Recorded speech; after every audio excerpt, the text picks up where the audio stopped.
How does Batman go from fighting enemies like Joker Say cheese? I'm out of gas. to fighting against a goddamn robotic alien race? Well, it all boils down to a lot of crime fighting and the vigilante stuff. That's right, friends, I'm indeed talking about The Batman. And by The Batman, I mean the legendary animated show from 2004. This show is timeless and so friggin' amazing that I thought, why not recap a video on this? We've done Batman before, but not quite like this. Here we are, let's get started. The first episode kicks off with Batman being a total badass and infiltrating the penthouse of crime boss Rupert Thorne. Batman takes down Thorne's minions and knocks the big baddie out cold on the rooftop. Once that's done, the Caped Crusader drives off in the totally awesome Batmobile. Back in the Batcave, the loyal butler Alfred surprises Bruce Wayne, our very own Batman, with an anniversary cake to celebrate 3 years since Bruce first wore the cape and cowl. Aw, that is so thoughtful of you, Alfred. Alfred then asks Bruce to make a wish, but Bruce gets all emotional because he can't wish his parents back to life. Aw. The next morning, Chief of Police Angel Rojas appears on the news and publicly declares Batman a criminal. Really? At Gotham PD, he assigns Detective Ethan Bennett a new partner, Ellen Yin, and orders them both to bring Batman in. Elsewhere, things escalate when the clown prince of crime, the Joker, voluntarily checks himself into a cell of Arkham Asylum. After that, the scumbag villain breaks out after gassing the staff with a toxin that freezes their faces into a wide and permanent grin. Not only that, but he also frees every patient in the building. Darn it, who could have seen that coming? Batman receives an emergency alert and immediately rushes to Arkham. Inside, he confronts the Joker for the very first time and attempts to wipe off his clown face, only to discover that it's not makeup. Smear free. It's permaclown. Wow, what a freak, right? After that, Batman fights Joker briefly before the jerkwad with Clownface escapes. Ethan and Ellen arrive at the asylum and see Batman carrying one of the gassed victims with him. In the Batcave, Batman and Alfred begin working on an antidote. The next day, Detective Ethan visits Wayne Manor and privately admits that he believes Batman is helping the city. For context, Ethan is an old friend of Bruce's. He's no idea that Bruce is Batman. Still, Ethan believes that Batman is a good fella. Ethan has orders that require him to arrest Batman whether he likes it or not. Later, Batman tracks down the Joker in an abandoned theater, where they confront each other once again. However, before Batman can beat his ass down, the Joker escapes in a big-ass hot air balloon. Oh, also, this hot air balloon is filled with lethal gas, which Joker plans on releasing all over Gotham City. Jeez. Naturally, Batman chases the Joker in his Batmobile, and after a while, he catches the scumbag. Batman sabotages the balloon using his Batboat, causing it to crash into the water. After capturing the Joker, Batman hands him over to the police. Once all that's done, Batman uses the Joker's gas sample to synthesize an antidote and cures the paralyzed guy. All in a day's work for our capable Crusader. The second episode begins with a woman arriving home with her dog. She places her jewelry on the table and heads off to take a shower. Suddenly, an owl appears and steals the jewelry. An owl thief? Really? Meanwhile, detectives Ethan and Ellen arrive at the crime scene and note that Gotham is experiencing a peculiar spike in jewel thefts. Batman also arrives to investigate and collects a feather sample. After getting the evidence, Batman gets the hell out of there and starts the analysis of the feather. The following night, Bruce hosts a charity fundraiser at Wayne Manor. During the event, a rude, uninvited guest named Oswald Cobblepot barges in and eventually embarrasses himself. Alfred tells Bruce that Oswald is the last heir to the Newcastle Cobblepots, a British family that once mistreated Bruce's grandfather. Yeah, that does it. Throw this Oswald out. As this unfolds, an owl tries to snatch a guest's earrings right outside the party. Bruce goes back inside to speak with Alfred, but Alfred takes matters into his own hands. The badass butler calls Oswald a freeloader and tells him to get out. Later, Batman leaves to find the jewel thief and meets Oswald's two silent and deadly ninja bodyguards, the Kabuki twins. Turns out these ninjas are the real deal because they force Batman to retreat while they escape with the stolen goods. Meanwhile, Alfred sneaks into the crumbling Cobblepot Manor alone to recover his stolen serving tray. Back in the Batcave, Batman investigates a series of bird-themed robberies across Asia, which stopped a week ago and have recently shifted to Gotham. He connects the dots and realizes that Cobblepot must be behind it. Apparently, Cobblepot has been using the party's guest list to target the wealthy. Back at Cobblepot Manor, Alfred spies on Oswald, but the old man's phone rings at the worst possible moment. So naturally, Alfred tries to escape. Along the way, he sees trained animals and realizes the full scale of the operation. Sadly, Oswald does capture him and tries to feed Alfred to his hungry birds.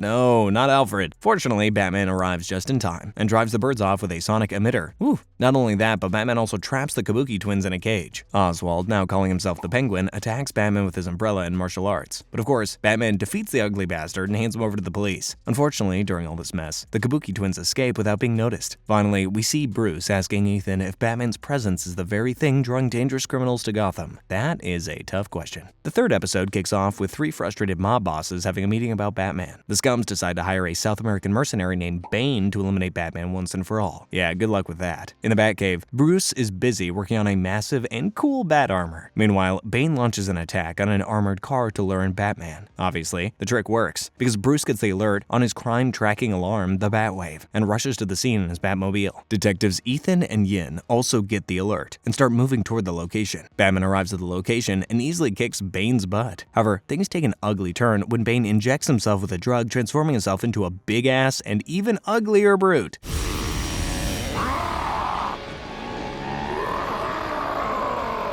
Man, that's why I hate steroids. Bane then defeats Batman and leaves him heavily injured in the alley. At least his back isn't broken. Ethan and Yin arrive at the scene and start looking for Batman, who uses his grappler gun to escape. After that, Alfred takes Batman and quietly drives out of the scene. Bruce spends the next 3 weeks recovering at home while Bane continues terrorizing Gotham. Also, rumors start to spread in Gotham that Batman's dead. No, he's just resting. After recovering, Bruce begins working on the bat armor to stop Bane. Alfred ain't happy about this. He threatens to leave if Bruce keeps risking his life. However, the old man gives in after seeing Bruce's determination to save Gotham and starts helping with the power suit instead. Finally, Batman confronts Bane at the Gotham City bank, and thus begins the second round. Even with the bat armor, Batman has a hard time defeating Bane. In fact, Bane rips apart one arm of the bat armor. This guy's a monster. After a while, Batman grabs an exposed live wire and touches it to Bane's drug injection port. The electrical surge overloads the drug and makes Bane transform back to his normal size and go unconscious. Back to normal size, huh? Right after that, Batman gets the hell out of there, and Bane, well, he's taken to Arkham Asylum. The fourth episode kicks off with Selina Kyle, also known as Catwoman, sneaking into a temple to steal a statue called the Murakami Lion. Unfortunately, though, she couldn't steal the artifact. The next day, Yakuza boss Katsu gets pissed at Catwoman for trying to steal the statue. Katsu thinks that a rival crime family sent Catwoman, so he wants her dead. Meanwhile, the news channel think that there's some sort of connection between Batman and Catwoman, just because they're both dressed up as animals, I guess. It's pretty judgmental, okay? Catwoman decides to meet Batman by faking a robbery. As expected, Batman arrives to meet the Cat Lady, which eventually escalates into a fight. The brawl goes on until Catwoman pushes Batman off the roof. While Catwoman lands perfectly on her feet, Batman crashes onto his back. Ugh, why is it always the back? Once Batman's defeated, Catwoman walks away with his utility belt as a souvenir. Back at her apartment, Selina experiments with the belt and accidentally activates the bat armor remotely, which goes rampaging through the Batcave. She then accidentally summons the Batmobile, sending it racing through Gotham streets, while Batman clings to the outside, trying to regain control. Of course, Batman's had enough of this nonsense, so he traces a signal from a batarang on the belt and tracks down Catwoman. Meanwhile, Catwoman heads back to the temple to make a second attempt on the statue. This time, she actually steals it with the help of the batarang. However, while escaping, Selina walks straight into Katsu Ninja's security force, the Dragon's Fangs. The ninja gang attacks Catwoman and corners her until Batman arrives. Now they both start to fight the ninja scumbags. Catwoman initially tries to grab the statue and slip away, leaving Batman to fend for himself. Come on. But eventually, she decides to save Batman, and they both climb the roof of the temple to escape. Unfortunately, while escaping, Batman gets hit by a ninja and is about to fall. Jeez. But right then, Catwoman smashes the stolen statue to save Batman, only to discover a mini disc hidden inside of it. Batman captures Katsu and hands over the disc to the police, which contains enough evidence to expose the entire Yakuza operation in Gotham. As soon as Catwoman hears the police siren, she disappears like a damn magician. The next morning, the news reports about Batman and Catwoman working together as a vigilante team, which really pisses off Bruce. The fifth episode starts with Ethan and Yin chasing Batman through the streets of Gotham. However, Batman uses Batmobile's boost and uses a flashlight to blind them and escape. Ethan and Yin are stubborn as hell though, and they see a flock of bats flying around Wayne Industries. They enter Wayne Industries, and Ethan jokingly says to Bruce that he knows Bruce is Batman. This surprises Bruce, but Ethan says, "It's a joke, dude. Why so serious?" Yin then asks Bruce to let them search the building, and they visit the lab of Dr. Kirk Langstrom, a scientist who's been keeping live bats for research. Langstrom plays innocent, and the detectives are left with no choice but to leave. No justice for bats? Okay. Naturally, Bruce confronts Langstrom privately, demands that he shut the project down. Langstrom begs him not to, claiming he's developing a cure for deafness to help his niece Carly. As expected, Bruce softens after hearing all of this, and agrees to personally fund the research. However, when Bruce visits Carly to gift her a hearing aid, he discovers she's not actually deaf. Pretty messed up lie, Langstrom. Bruce quickly returns to confront Langstrom, who drops the pretense and reveals his true motive. Apparently, this crazy dude is obsessed with Batman and wants to instill fear in others. Right then, Langstrom drinks his experimental serum and transforms into the monstrous winged man-bat right in front of Bruce. Yeah, people are gonna fear you, alright. Anyway, Bruce attempts to restrain Man-Bat in cold storage, but the scumbag villain breaks through the ceiling and flies off to hunt for animal blood. Batman chases Man-Bat across Gotham and starts fighting him, but after a while, the serum wears off and Langstrom transforms back into his human form. Ethan and Yin arrive and arrest him, but Langstrom had already drunk another dose of the serum. Of course, the sicko once again transforms into Man-Bat and abducts Detective Ethan. However, before Man-Bat flies away, Batman fires a tracker onto him and follows him into the sewers. Inside this filthy, smelly place, Batman finds Ethan trapped in bat goo. Yuck. Obviously, even Batman isn't immune to bad smell, so he doesn't waste any more time and starts fighting Man-Bat. It takes a while, but Batman eventually defeats the smelly jerkwad, and Man-Bat returns to his human form. The police then arrest Langstrom and send him to Arkham Asylum. In his cell, Langstrom quietly scrawls the serum formula on the walls and plans his return. Yeah, we'll see about that. The 6th episode kicks off with a scorching summer in Gotham, where a cruise ship sailing the bay encounters an iceberg. That ain't weird enough, the ship itself gets engulfed in ice and is trapped near the iceberg. Right then, a figure appears, introduces himself as Freeze, yet another sadistic villain. This sicko freezes one of the passengers and threatens to shatter him like glass unless everyone hands over their jewelry. Once all that's done, Freeze escapes as if he's going to go ice skating. In the Batcave, Bruce learns about Freeze and immediately leaves for the crime scene. Using his thermal binoculars, Batman tracks down Freeze and confronts him at a jewelry store. Dude's obsessed with ice and jewelry. Unfortunately though, Batman quickly finds himself completely outmatched by Freeze's abilities. Freeze traps Batman in ice and reveals that Batman himself is responsible for his transformation. Wait, what? In a flashback, we learn that Freeze was once an ordinary thief named Victor Freeze, until Batman chased him into a cryonics lab during a robbery. An electrical accident triggered one of the cryogenic capsules while Freeze was inside. This resulted in a combination of electrocution and freezing that permanently mutated Victor's body. At the same instant, the blood froze in my veins. That's one way to get powers. Later, a scientist assisted Victor in building his cryogenic suit. Back in the present, Freeze attempts to shatter the ice surrounding Batman. However, Ethan and Yin arrive just in time and force Freeze to retreat. Obviously, it's a great opportunity for Yin and Ethan since Batman is still frozen. So Yin tries to unmask Batman, but fortunately, Batman manages to free himself and get the hell out of there. Back at Wayne Manor, Bruce feels guilty over Freeze's transformation and wonders if Batman's very presence is attracting more villains. Now, while Freeze remains on a relentless thieving spree, Bruce has nightmares of the tragic night of his parents' murder. To make things worse, in the nightmares, Freeze is the one who kills Bruce's parents. Poor Bruce. After waking up, Batman decides to take care of this Freeze situation once and for all. Also, Alfred has modified Batman's suit to withstand freezing temperatures, so that'll surely come in handy. Later, Batman tracks Freeze to a park where the scumbag is building an ice palace to turn Gotham into his frozen empire. This time, Batman doesn't hold back and launches the goddamn Batmobile over Freeze, which is more than enough to defeat the ice-obsessed jerk. In the 7th episode, Batman investigates a break-in at Wagner Tech's building. The person breaking in is Firefly, another villain who likes to steal things and wears a cool-ass jetpack. Anyway, Batman fights Firefly and causes the villain's jetpack to malfunction, which forces Firefly to retreat. Later, Bruce meets with Mayor Marion Grange, who gives him rather frustrating news. Apparently, the city council plans to hand over the contract for the children's hospital to GothCorp instead of the Wayne Foundation. Bruce doesn't like this at all, because GothCorp has a shady reputation, so the Playboy millionaire decides to change the council members' minds about this. In the Batcave, Bruce learns about yet another break-in at a law firm, so the dude suits up as Batman and heads out. Surprise, surprise, it is Firefly being naughty again. This leads to a fiery chase. Things take an ugly turn when Firefly blasts off Batman's glider's wings. Instantly, Batman crashes through the warehouse's roof and lies unconscious for hours. Jeez. To make matters worse, this pathetic incident leaves Bruce late for the council meeting. By the time Bruce reaches the meeting hall, the council members have already given the contract to GothCorp. So yeah, Bruce is pissed. Like really pissed. Back in the Batcave, Batman reviews Firefly's targets and realizes every sabotaged company is a direct competitor of GothCorp. Batman realizes that GothCorp hired Firefly to destroy rival businesses and use the hospital contract as good PR to cover their tracks. That's awful. Bruce then decides to set a trap. He publicly announces that Wayne Enterprises has developed a new prototype that will set the tech world on fire. GothCorp takes the bait and immediately orders Firefly to hit Wayne Industries next. Naturally, Batman confronts Firefly again, but this time equipped with an upgraded wingless jetpack. Dude's got some cheat codes. The two race through Gotham skies, and after a while, Batman finally bodies the villain. Police arrest Firefly, and Batman leaves him with a GothCorp Employee of the Month sign taped to his chest. Man, that's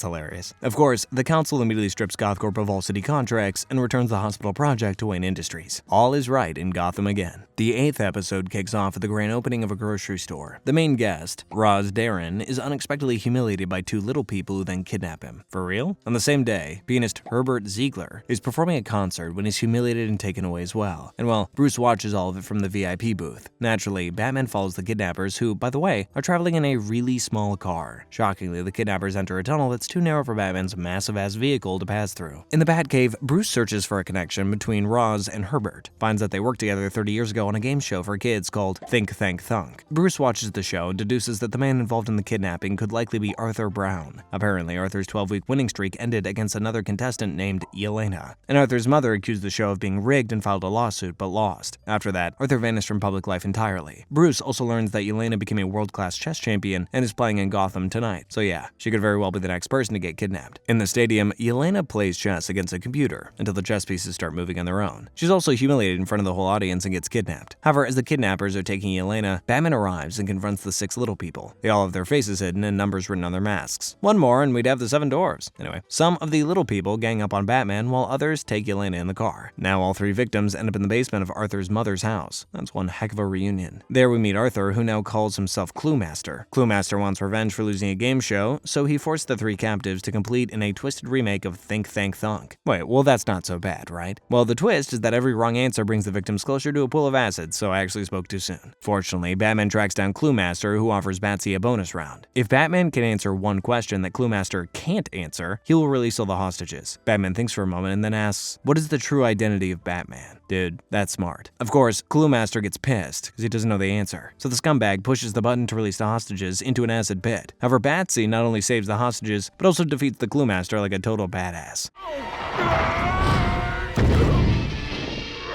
Next time, stay true to your word. The 9th episode begins in a dirty factory where a scrawny man named Arnold Wesker is staring at a ventriloquist dummy. An alarm clock goes off, and the dummy, was actually the villain Scarface, reminds Arnold that it is time to start working. Wesker, Scarface, and their 2 dim-witted henchmen, Rhino and Muggsy, begin moving some sort of equipment. In the Batcave, Alfred is setting up a dating profile for Bruce, as if this handsome millionaire actually needs one. Right then, Bruce learns that Scarface's screw has broken into the Gotham Air and Space Museum to steal some mechanical parts. Batman rushes to confront the villains, but gets distracted by Scarface.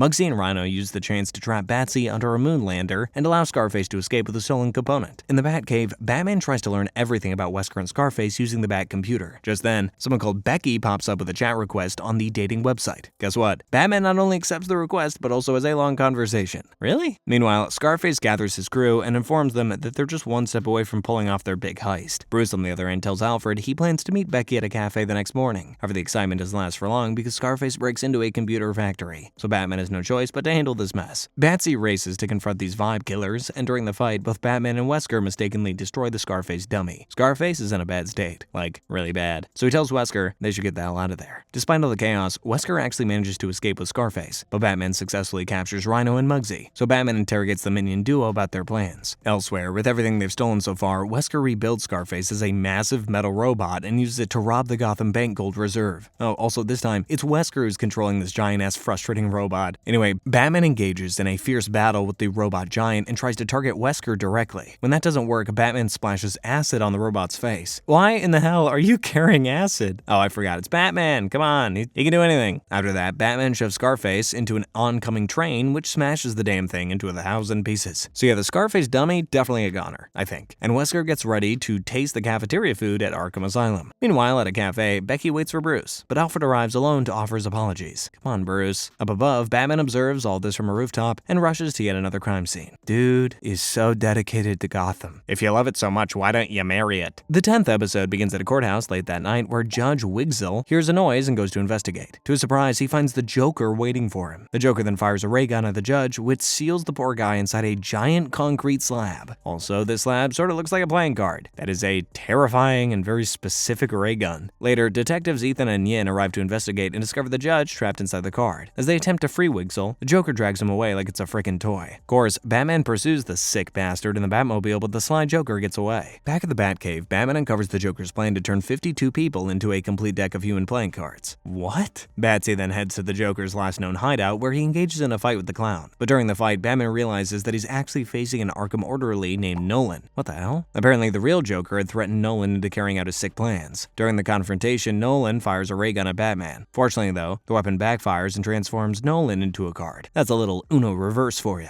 Afterward, Batman heads to Arkham Asylum to meet the Joker, the real one, and meanwhile, Ethan and Yin receive an invitation from the Joker to meet him at a theater. Upon arriving at Arkham, Alfred calls the psychiatrist Dr. Bagley and poses as a journalist to gain his attention. Alfred does all this so Batman can sneak inside Joker's cell. During the conversation, Bagley reveals that he will be attending a banquet that evening at the Gotham Palace Theater. Anyway, Batman confronts the Joker, who manages to gas Batsy and lock him inside the cell. Really, dude? Obviously, Batman has had enough of this nonsense, so he gets out of the damn cell and races towards the Gotham Palace Theater. Ethan and Yin also arrive at the theater, but Joker knocks them unconscious using his gas. He takes Ethan, Yin, and several others hostage, including Dr. Bagley, and reveals his plan to drown everyone by throwing them into the water. Why? Simple. It's because this clown is crazy. However, if there's anyone more crazy out there, it's Batsy, who swoops in like the hero that he is and beats the crap out of Joker. After getting his ass handed over to him, Joker gets thrown back into his Arkham cell. The 11th episode kicks off with Penguin attempting another robbery. As expected, Batman tries to stop the stubborn Birdman, and Penguin literally loses his pants while fighting Batsy. Afterward, Penguin watches a newscast announcing that Bruce Wayne will be featured in a day-in-the-life segment on TV. Penguin's jealous, so he decides to rob Bruce. Trying to rob Batman? Yeah, good luck with that. As the segment unfolds, TV host Melanie Bramwell and her cameraman arrive at Wayne Manor to document Bruce's typical day. After the recording session, they leave for Wayne Industries. Meanwhile, the Penguin and the Kabuki twins break into Wayne Manor. At first, these sickos tie Alfred to a chair, and without wasting a moment, Penguin vandalizes the house out of spite for the Waynes. Alfred attempts to call Bruce for help, but his efforts are interrupted when the Penguin notices the phone. Instead, the Penguin makes the call to Bruce himself. In response, Bruce quickly stops the recording, dons his Batman suit, and rushes back to the manor.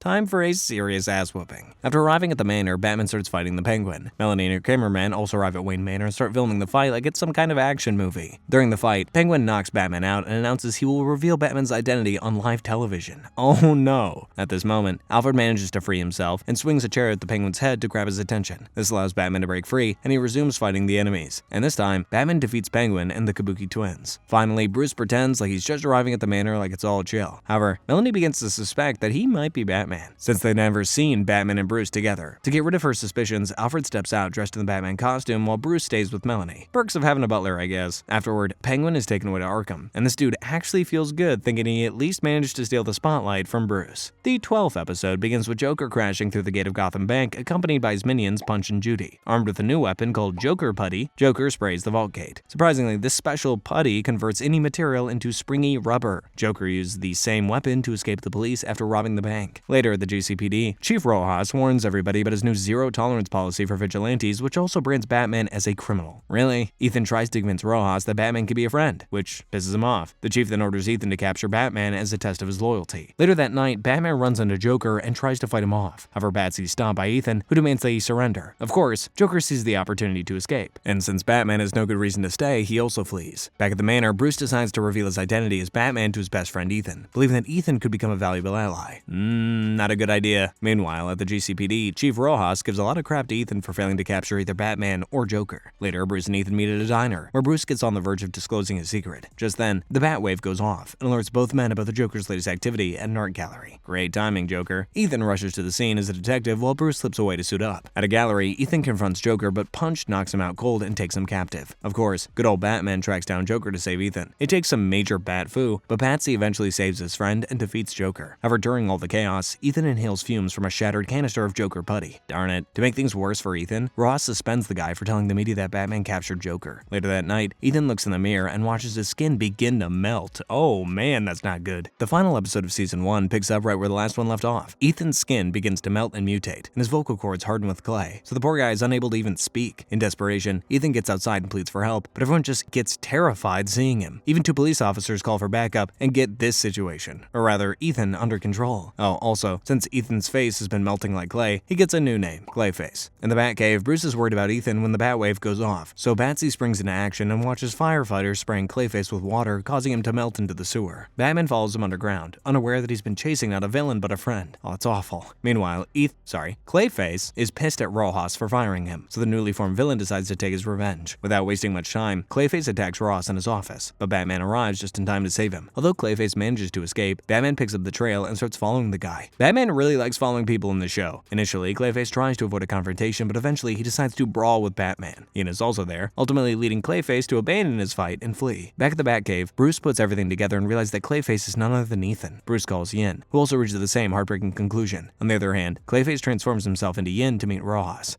I guess he did it.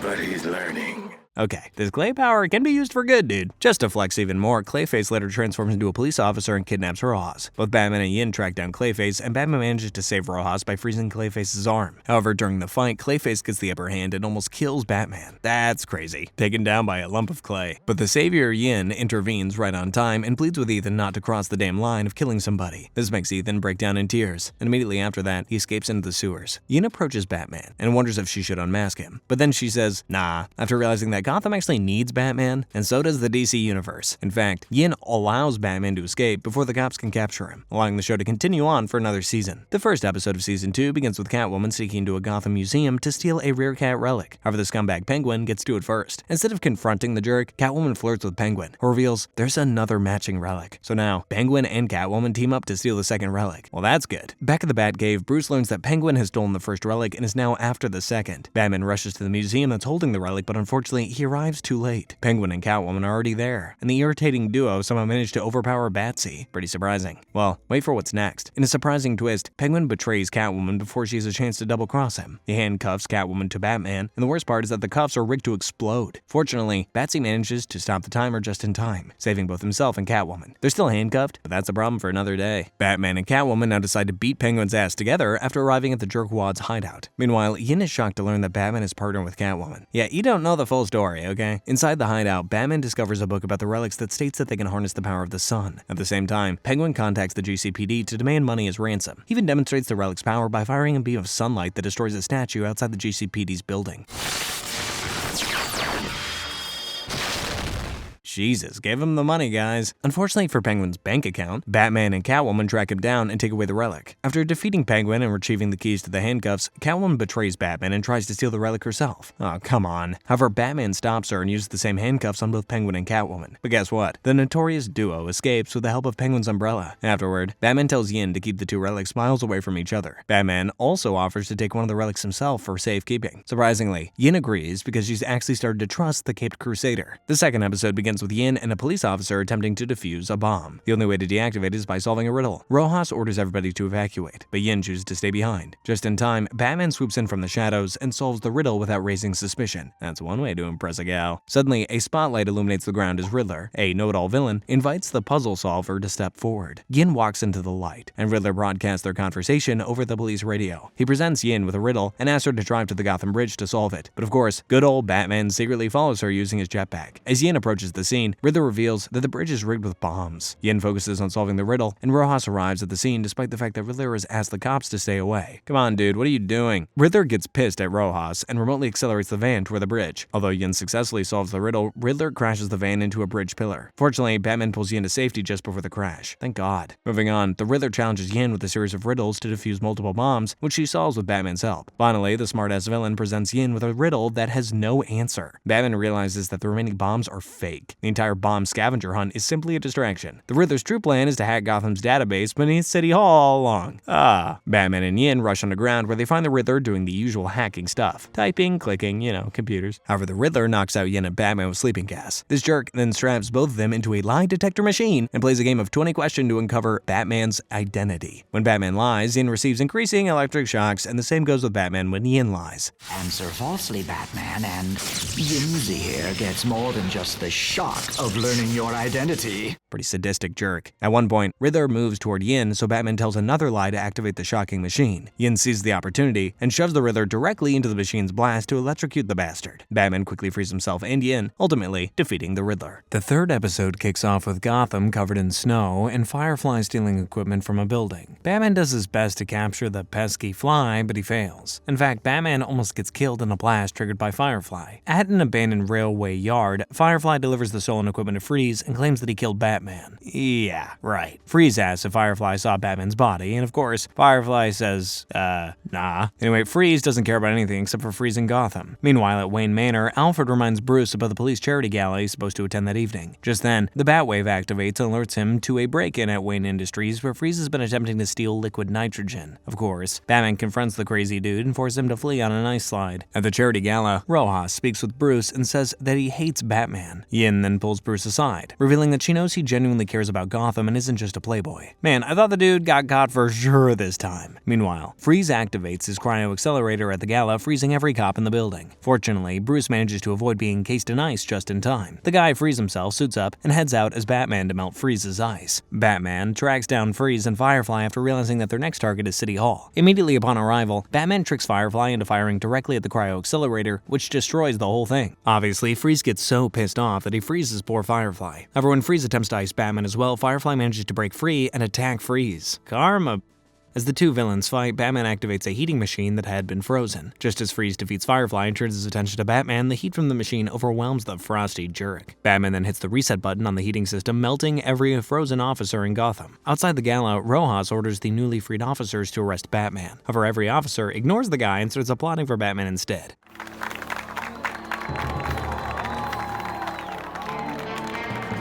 Dude is finally getting the respect that he deserves. The fourth episode begins with a man running away from Joker who has recently been pretending to be a hero. What a joke. The man pleads that he's not a criminal, all he did was jaywalk, but the Joker sprays him with gas that paralyzes him and distorts his face into a grotesque Joker smile. Meanwhile, at Wayne Manor, Bruce watches the news about the Joker enforcing the law across Gotham. That doesn't sound bad on the surface, but Batman gets pissed after learning that Joker had been using his gas on anyone committing even the most minor offense. In fact, at one point, this crazy as hell dude used his gas on the mayor's wife. Why? Because she had an extra item she didn't pay for in her grocery checkout.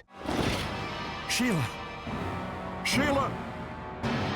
Dude, you gotta be kidding me. Seeing that things are really getting out of hand, Batman confronts Joker. Shockingly though, Joker injects Batsy with a brand new Joker venom, saying that if he is going to be a hero, Batman needs to be a villain. Back in the Batcave, the venom begins to take effect, forcing Bruce into uncontrollable fits of laughter. Batsy analyzes the venom and learns that it attacks the nervous system with laughter until the victim dies. Of course, that's completely terrifying, so Batman develops an antidote. But the catch is that the antidote needs a sample of the Joker's original venom to complete it. To make it worse, Batman has only 1 hour left to live. Yeah, you ain't dying, Batsy. There are more seasons to cover. But man, can you imagine laughing to death? Meanwhile, Penguin breaks into the Gotham Museum of Art, and both Joker and a laughing Batman arrive to confront him. During the fight, Batman attempts to extract Joker's venom, and in the chaos, Penguin is accidentally injected with it. Still, Batman continues to fight Joker and manages to grab the original venom sample. Immediately after curing himself, Batsy defeats Joker and proves who the real hero is. The fifth episode begins with a shadowy figure recruiting 3 thieves to work for him. Turns out, this shadowy figure is another dangerous villain known as Killer Croc. Gotham sure has some strange villains. Later, Batman intercepts Croc and his minions at the waterfront, so the hero of Gotham heads out to handle the situation. Of course, Batsy quickly takes down the minions, but Croc has been observing and analyzing Batman's fighting style the whole time. He counters every move Batman makes, defeats him before escaping on a boat. Oh man, did not expect the giant crocodile to be Batman's equal. Later, in the Batcave, Batman watches a news report about Gotham being flooded. Not only that, but the Batwave also alerts him to 3 locations that are being robbed. Batman quickly heads to one of the locations and chases after Croc. A little while later, Batman infiltrates Croc's headquarters, where he finds maps of Gotham's canal system. That's fishy. Batsy then confronts Croc directly, who reveals his plan to reverse the city's sewer pumps, intending to flood all of Gotham below sea level. Yeah, this ain't no Atlantis, dude. Croc then unleashes 2 pet crocodiles on Batman before escaping. But hey, Batman's not afraid of crocodiles. In fact, this guy outsmarts the crocodiles and traps them inside a collapsing pipe. Once that's done, Batman rushes toward the canal pipes just as Killer Croc starts to reverse them. Batman starts fighting Croc, but the scaly dude floods the entire Gotham City. Fortunately though, Batman gives Croc the much needed kick in the groin and reverses the wheel, which begins draining the water. After that, Batman fights Croc deep underwater and stops him from getting back to the surface for air. After a bit of a struggle, Croc passes out, so Batman sends him off to Arkham to join the Villains Club. The 6th episode begins with Penguin getting his hands on a sonic device that can control bats. The sick bastard uses it, but it doesn't work as advertised. Instead, the device's frequency travels all the way to Arkham, where it triggers Dr. Kirk Langstrom, also known as Man-Bat's senses. Langstrom transforms into Man-Bat and flies directly to Penguin. When Penguin tests the device again, he discovers that it works on Man-Bat just fine. In the Batcave, Batman gets alerted about a bank robbery, so he moves out to do his usual hero stuff. However, when Batsy arrives at the bank, Man-Bat pins him down and escapes with the money. At this point, Batman realizes that the Penguin must be controlling Man-Bat with the stolen sonic device, so Bruce works on repairing a broken sonic device to break Penguin's control over Man-Bat. However, to make this work, Batsy needs to determine the exact frequency of Penguin's device, so the clever vigilante decides to lure the Penguin by spreading news about the golden Penguin statue. Well, that works like magic, because Penguin arrives at the docks to steal the fake Penguin statue. When Penguin orders Man-Bat to take it, Batman captures the frequency and sends it to Alfred for duplication. However, the Penguin realizes that Batman is messing around with him, and all this is nothing but a setup. That's right, you jerk. Of course, Penguin's pissed, so he orders Man-Bat to attack Batman. However, before Man-Bat can do more damage, Alfred sends the correct frequency to Batman. Without wasting a second, Batman frees Man-Bat from Penguin's control. Not only that, but Batman asks Man-Bat to bring the Penguin directly to him.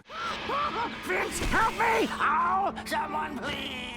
That is the taste of defeat. So yeah, Penguin is busted and is thrown back into Arkham along with Man-Bat. The 7th episode kicks off with Clayface attacking Joker inside Arkham. Apparently, Ethan is pissed at Joker for turning him into Clayface. However, before Clayface can get his sweet revenge, Batman arrives to stop him. Trouble's over, right? Well, far from it, because Joker used the chaos to escape from Arkham. Following this, a court hearing takes place for Ethan. The judge orders that Ethan be released on probation, but the dude must undergo regular chemical tests. Not only that, but Ethan is never allowed to use his powers again. Sounds fair. Bruce is happy that his friend is back, so he offers Ethan a job as the head of security at Wayne Industries. However, Ethan doesn't have a great time out in the world because everybody just mocks him. At one point, Ethan runs into Rojas at a convenience store. In that moment, the poor guy panics and transforms into someone else to avoid being recognized. Just like that, he just violated the rule against using his powers. However, Ethan still wants to do good, so he decides to grab Joker, who's naturally wreaking havoc in Gotham. While fighting, Joker, Ethan, turns into Clayface. Oh no. This time, Joker escapes, and Batman arrives to remind Ethan of the rules he must follow. As expected though, Joker ain't gonna stop,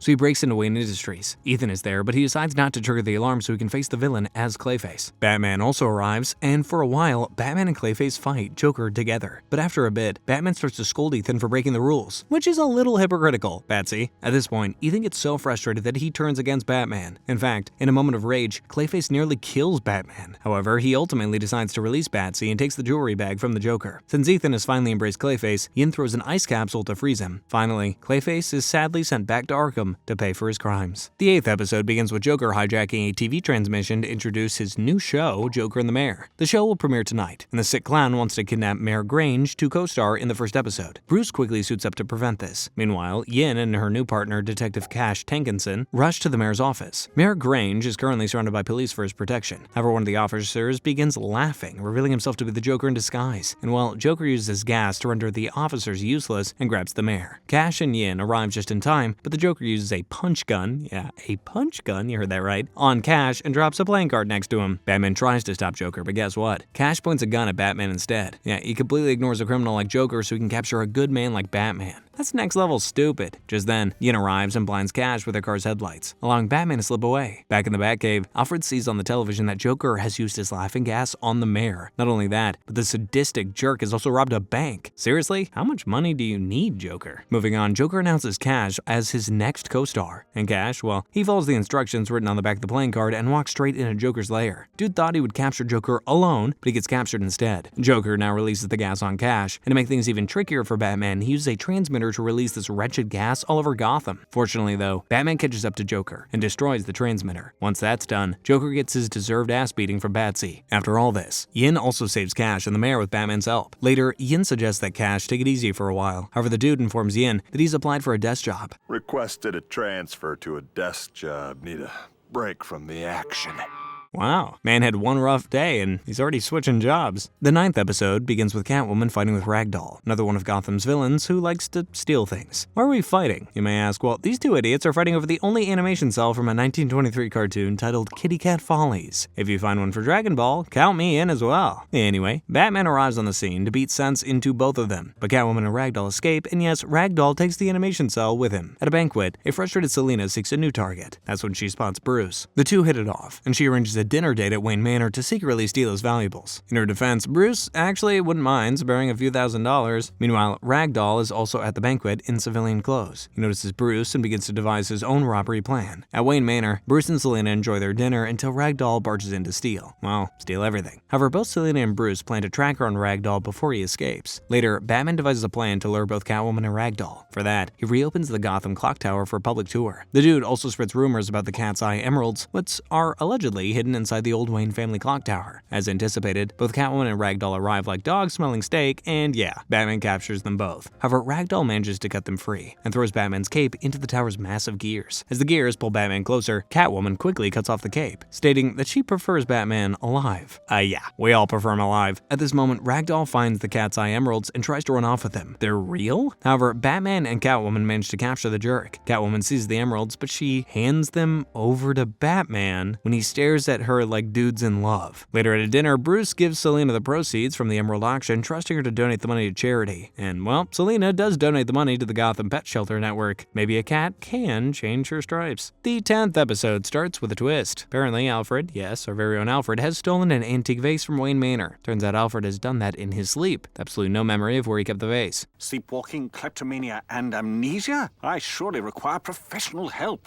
That's interesting. Later, Alfred tries to find it, but as soon as the clock hits 8, Alfred gets hypnotized and hears a voice saying, "Bring the valuables." As expected, Alfred moves toward the voice, and Batman chases his old friend. Oh, also, there are some other butlers along with Alfred traveling in a van. Batman starts fighting the butlers, and shockingly, Alfred punches Batman off the van, but Batsy secretly hitches back on and rides it all the way. The van reaches a remote place where a man called Spellbinder is controlling the butlers. Batman confronts Spellbinder, but Spellbinder is good and uses his abilities to make Batman hallucinate. Thanks to these hallucinations, Batman loses the fight against the butlers and Spellbinder. The next day in the Batcave, Bruce explains to Alfred that Spellbinder has been using the mystic power of the third eye to control him. Bruce also tells Alfred that Spellbinder will again use his power to make Alfred steal the Eye of Sarkana. Alfred asks Bruce to lock him up, so Bruce locks him in the room. Finally, Batman arrives at the auction to confront Spellbinder, who's been posing as a cameraman. Just like that, Spellbinder hypnotizes Batman again, while Alfred watches all of it on the TV. Spellbinder orders Batman to bring him the gemstone. Alfred wants to help, so he leaves the room through the vent. At the event, Batman is about to give the gemstone to Spellbinder, but Alfred tries to wake up Bruce through a communicator. It works, because Batman is now out of the hypnosis. Spellbinder tries to fight back, but that's of no use against a man with a damn strong will. Eventually, Batman defeats Spellbinder. Yeah, sit your magician ass down, dude. The 11th episode kicks off on Halloween night, where we meet two identical old women named Virginia and Georgia Bolton. These gals tell some kids about the legend of Solomon Grundy. They say that today, on a lunar eclipse, Grundy will rise again to take his revenge on the Bolton family. Apparently, all this is true, because right after that, the real Grundy does appear, breaking through a wall. At Wayne Manor, Batman gets an alert, so he rushes toward the twins' house, which is completely destroyed. The twins say that Grundy did it. They even tell Batman about others whom Grundy has a grudge against. Batman now reaches Winslow's mansion and finds Winslow being attacked by Grundy. Batman tells Winslow to run and fights Grundy. The fight is pretty intense, but Grundy, being an absolute brute, starts throwing Batman around the mansion and beats him unconscious. Oh my god. Grundy absolutely destroys Batman in the mansion before leaving. In Wayne Manor, Bruce tells Alfred that Grundy is real. The old man tells Bruce something about the legend of Grundy. In the Batcave, Bruce takes a sample of the mud from his cape for analysis and leaves to find Grundy. Okay, what are you up to? While Batman is out, Alfred tells him that the sample mud contains mutated human DNA, so Grundy's not actually a zombie. Right then, Grundy attacks Batman from behind, and during their fight, Batman tears off Grundy's face. In this moment, we see that Grundy is actually Clayface. Dude, you again? Apparently Clayface has been using Grundy's legend to rob everybody. Anyway, the fight goes on, and Batman makes his hot wax pour over Clayface, trapping the twisted villain once again. The 12th episode starts with Joker barging into Yin's apartment and knocking her unconscious using his gas. That same evening, Bruce attends an opera in Gotham, where he meets Dr. Hugo Strange, the new chief psychiatrist at Arkham Asylum. During the event, the Joker arrives and attempts to steal a suit that is on display. Bruce quickly suits up and catches the naughty villain, who then reveals that he has kidnapped Yin. The next morning, Rojas interrogates Joker at Arkham, while Batman listens from outside the room. The Joker refuses to reveal Yin's location, but says that she will die in 8 hours and is trapped inside a timed jack-in-the-box. Strange then steps forward and proposes his experimental mind entry device. Apparently, this device creates a two-way radio transmission that taps directly into a patient's thoughts. Since Rojas has no bloody choice, he agrees to use it. Okay, yeah, I don't like this at all. Back in the Batcave, Bruce uses a prototype of Strange's device developed by Wayne Industries. He hacks into Strange's frequency and enters the Joker's mind himself. Smart. Inside the Joker's strange-ass mind, Batman meets a version of the Joker's former self, a meek, ordinary man who wants to help the vigilante. But suddenly, the twisted Joker takes over and shows Batman how Yin dies. Due to all all of this, Batman literally starts to lose his mind, and Alfred watches Bruce laughing in his sleep. Alfred starts calling for Bruce, and after hearing Alfred's voice, Batman pulls himself back from the edges of insanity. Batman then uses the device's two-way transmission to push Joker into his own mind. He cleverly tricks Joker into blurting out Yin's exact location. Okay, great. Now hurry up, Batsy. I've seen Dark Knight, and I do not like this. Fortunately, though, the girl does not die in the show, as Batman saves her in the nick of time. Joker's now backing Arkham, and meanwhile, Strange has been looking over a file with Batman's picture. The final episode of Season 2 begins with Joker flying over Gotham in a hot air balloon. They can't keep this clown in jail for a single day, can they? This twisted man has been spraying all the buildings with white paint alongside Punch and Judy. The Penguin joins the chaos with his birds and sprays the same buildings black. What is this, Splatoon? The two villains argue over territories like they're dogs. Right then, Riddler appears and says that whoever unmasks Batman first will win control of Gotham. The next morning, the press questions Rojas about the ongoing turf war. Rojas promises to apprehend all three villains along with Batman. Dude is obsessed with Batman. Meanwhile, new police commissioner James Gordon quietly suggests that addressing criminals of the scale may require out-of-the-box thinking. At the GCPD, Rojas discovers Yin secretly communicating with Batman, so he takes her badge and uses her as bait to lure Batman into an abandoned cannery. The police surround Batman at gunpoint, and Rojas demands that he remove his mask. Oh no. Just then, the Riddler cuts the electricity. Batman uses the chance to grab Yin and escape. Later, Batman reaches an oil rig after following Riddler's signal, where he meets Joker and Penguin. Of course, Batman starts fighting the villains, but at one point, Riddler orders his men to kill Joker and Penguin. Dude wants to thin out the competition. So naturally, Joker and Penguin join forces to fight off the Riddlemen together. And Batman, well, he starts fighting the three villains all alone. Yes, takes some kicks and some punches, but Batman ultimately defeats the sinister trio. The cops now arrive on the scene, and Gordon stops Rojas from arresting Yin. In fact, the guy reinstates Yin as a detective and calls Batman a hero. The scene concludes with Gordon activating the bat signal for the first time.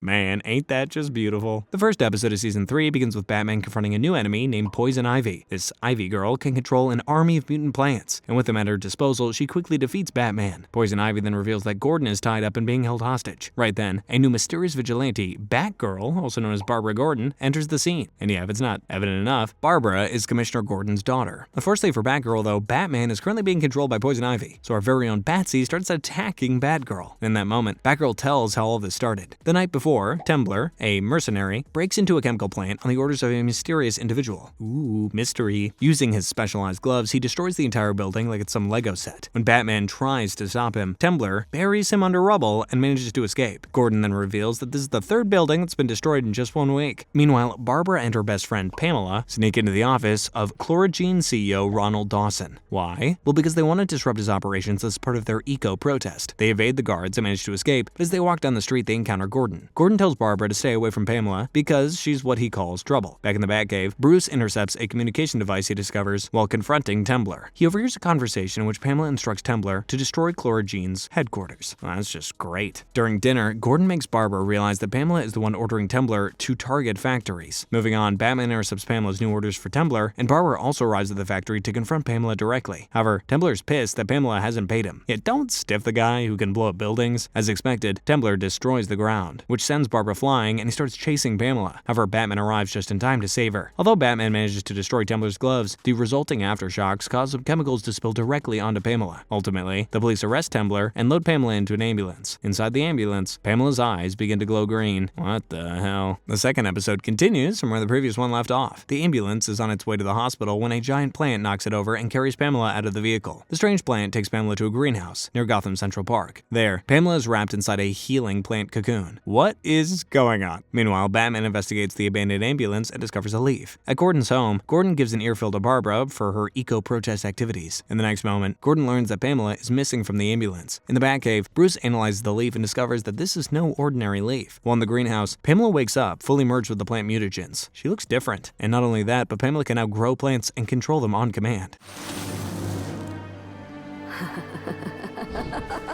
Well, that's just great. Immediately after that, Pamela meets Barbara and announces that she's going to use her power to avenge the crime against nature. She asks Barbara to join her, but Barbara tells her to buzz off. Moving on, Barbara used the bat signal to contact Batman. When Batsy arrives, she tells him everything, gives him the flower that Pamela, who's now Poison Ivy, gave to her. Batman analyzes the flower and confirms that it matches the leaf from earlier. Meanwhile, Poison Ivy breaks into Chlorogene and covers the entire building with plants. Naturally, Batman confronts the mad woman, and at the same time, Batgirl also jumps in to save the day. However, Ivy captures them both, and drops the Batgang off the building. Batman saves Batgirl from falling, but he threatens to tell on Barbara's dad if she doesn't stop this vigilante nonsense. You're one to talk. During all this, Poison Ivy uses her spores to mind control the entire police force. She also takes Commissioner Gordon hostage and hangs him over an acid vat in the greenhouse. So both Batman and Batgirl rush out to save Gordon. That's how it all started. Back to the present, Batgirl battles the mind control Batman and manages to kick him hard enough to break Ivy's control. Now working together, Batgirl and Batman fight Ivy and ultimately defeat the bland-obsessed lady. Batgirl has joined the party. The third episode kicks off with Batman and Batgirl fighting Penguin and the Kabuki twins because these guys just can't stop robbing places. The entire fight leads Batman to follow Penguin on his bat boat. Yeah, we want more bat boat. Batman then boards Penguin's boat and fights the stubborn bastard. However, during the struggle, the boat crashes really badly, and while Penguin escapes the explosion, Batman doesn't. Of course, Batman survives the ordeal, but the Batboat carries him home unconscious. The next morning, Bruce wakes up with no memory of being Batman. What? Bruce attends a charity gala that evening. Barbara also attends and begins analyzing Bruce closely. She realizes that Bruce is the same body type as Batman, the wealth to fund all of his gadgets, and the same damn jawline. So, yeah, she concludes that Bruce is indeed Batman. Later, Penguin arrives at the gala, and after announcing he has killed Batman, he robs the guests? Of course. Barbara expects Bruce to suit up, but instead the poor guy hides under a table. However, Penguin spots Bruce and kidnaps him. Barbara now starts to doubt her theory, but there's no time to mess around, so she suits up as Batgirl and tracks down the Penguin. At the Gotham Zoo, Penguins try to drown Bruce, even after getting a blank check from the millionaire. But fortunately, Batgirl arrives right on time to save Bruce. Immediately after this, Bruce flees from the place to save his damn life. At this point, Alfred realizes that Bruce has forgotten about being Batman, so the old man takes Bruce to the Batcave and shows him everything he has built. Bruce even puts on his suit and tries to throw a batarang, but he misses the target. Suddenly, Alfred throws a batarang at him, and Bruce instinctively catches it. Yeah, there we go. Batman's back, baby. Batman then rushes to where Penguin has Batgirl strapped to a giant clock. Batsy not only saves Batgirl in the nick of time, but also kicks Penguin's ass back to Arkham. Meanwhile, Batgirl has given up on her Bruce's Batman theory. Whew, that was close. The fourth episode kicks off with Scarface and Wesker stealing money printing plates from the bank vault. But of course, Batsy arrives to fight these scumbags. It's not an easy fight though, but Batman ultimately defeats the idiotic duo. At Arkham Asylum, Dr. Hugo Strange leads a group therapy session with Joker, Penguin, and Wesker. While Joker and Penguin are the worst students, Wesker on the other hand impresses Strange a little bit. After the session, Strange pulls Wesker aside and forcefully takes the Scarface dummy from him. Strange then says that he wants Wesker to meet somebody. Meet who? It takes a while, but Dr. Hugo sets Wesker free after weeks of rehab. Batman isn't sure about this though, so he follows Wesker at a children's party. But there, Batsy finds Wesker performing with a cheerful orange puppet named Mr. Snoots. After the encounter with Wesker, Bruce visits Strange at his office and asks if Wesker can perform at the upcoming gala and if he is fully cured. Dr. Hugo reassures Bruce that he is indeed cured as long as Scarface stays out of Wesker's reach. It's the tricky part, isn't it? That evening, Bruce visits Wesker to tell him about his job at the gala, then leaves with Alfred. Moving on, Wesker comes home from shopping and finds a new Scarface puppet sitting in his apartment. Scarface threatens Wesker, saying that they have a big job to do with the old gang. Oh man. Elsewhere, Commissioner Gordon informs Batman that an anonymous tip has revealed that Wesker plans to attack the gala. Next, Scarface plans a scheme with Rhino and Muggsy, but Batman's arrival forces them to tuck tails and run. Later, Scarface realizes that it was Wesker who tipped off Gordon, so he ties Wesker to a prop train and leaves him to die. Fortunately, Batman arrives again and starts fighting Rhino and Muggsy. During the struggle, Batsy also throws Mr. Snoots toward Wesker. Now the good puppet battles the bad puppet, Scarface, to buy enough time for Batman. Ultimately, Batman defeats Scarface, but sadly, Mr. Snoots does not survive the fight.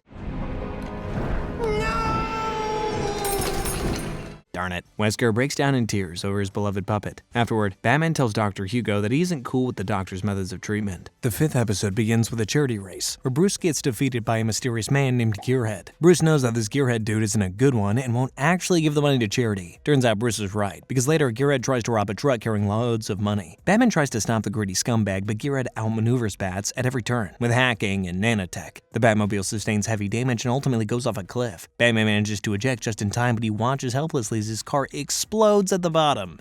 No, not the Batmobile. Back in the Batcave, Bruce uses a prototype to start building an improved Batmobile utilizing a dual EXP power core from Wayne Industries. He also reverse engineers one of Gearhead's nanotech pods that he recovered earlier. By doing this, Batman makes his new car completely immune to Gearhead's hacking. Later, Gearhead tries to rob a train, and Batman decides to take the Bat-Cycle because his new car is not ready yet. Batman activates the autopilot feature and leaps onto Gearhead's vehicle. At that moment, Batgirl arrives and takes the Bat-Cycle for herself. Batman successfully destroys destroys Gearhead's car, but Gearhead manages to grab a nearby motorbike and transform it. Wait, how? At this moment, Batman realizes that Gearhead is not just using nanotechnology, he is nanotechnology. Next, Batgirl chases Gearhead into a junkyard, where he hacks into the Bat-cycle and mobilizes her with cables. But fear not, because Batman has now arrived in the newly completed Batmobile. First, Batman frees Batgirl, and then he confronts Gearhead. When Gearhead attempts to hack the new Batmobile, his nanotechnology backfires and electrocutes him instead. Another crazy villain taken down. The 6th episode begins at a Gotham circus where Man Mountain Malloy, the strongest man in the city, is undergoing a weightlifting challenge. However, Joker doesn't want anyone else to take the spotlight ever, so the clown injects himself with a venom tube to become massive. Like, really massive. Seems Bane has been sharing his steroids. Batgirl leaps in to confront the Joker. However, he flicks his finger and sends her flying across the room. Jeez. Now, as Joker wreaks havoc all over the goddamn place, Batman arrives to the new Batmobile. However, none of Batman's attacks work on this roided out clown. In fact, Joker throws Batman aside like he's a toy. Right then, Batman calls Alfred to send the Batbot, which is a massive Batman armor. Batbot arrives at the location, but the Joker prevents Bruce from reaching it, so Batgirl jumps inside the Batbot to confront the Joker. Sadly though, Joker defeats the Batbot and takes Batman captive. Not only this, but Joker gets pretty close to killing Batman in front of a lot of people. Fortunately, Batgirl returns in the Batbot and tries to fight the Joker again. During the fight, Batgirl leaps out of the Batbot to grab the venom tube from the Joker's arm and rips it out. Instantly, the Joker shrinks back to his normal size. Batman then taps the clown on his shoulder and knocks him out cold.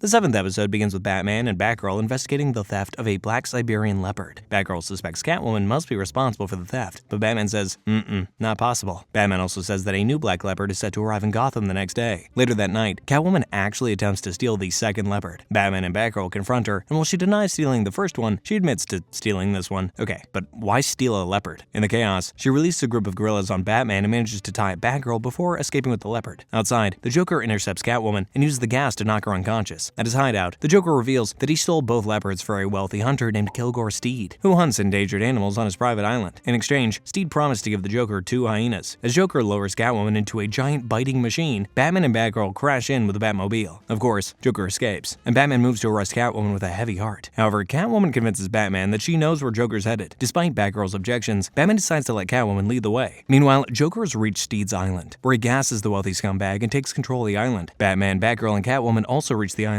However, Joker traps the trio inside Steed's hunting maze. The clown takes away their utility belts and releases a giant poisonous spider to start the game. Batman battles Punch and Judy throughout the maze. Meanwhile, the scary-ass spider corners Batgirl. The Joker unleashes his new hyenas on Catwoman. However, the hyenas begin to lick Catwoman, and she tells the Joker that hyenas are more closely related to cats than dogs. Come on, cut it out, the tickles. Boys! Okay. Anyway, Batman defeats Punch and Judy and uses their tracker to save Batgirl from the spider. Meanwhile, Joker battles Catwoman with her own whip and prepares to use Joker gas on her, but Batman steps in to be the savior. Right then, Batman knocks out the evil clown so he can again be sent to Arkham. Catwoman also flees the scene without the leopards, so that's a win. In the 8th episode, we see a strange plant attacking Gotham's mayor. The following day, the mayor holds a press conference announcing a campaign to green up Gotham. Yeah, we know who's behind this. Elsewhere, Barbara visits her father at the GCPD and notices a delivery man from Baudelaire's who is delivering flowers as a gift from the mayor. Meanwhile, back at the Batcave, Bruce realizes that the Penguin plans to create chemical rainfall, so Batsy tracks down the villain to put a stop to his plans. Batman and Penguin's fight takes place on a giant mechanical weather balloon. During the fight, Penguin falls into the rotors and transforms into plant matter. Wait, what? Just then, Commissioner Gordon arrives and arrests Batman for killing the plants he stepped on during the fight. On what charge? Homicide. You killed this plant.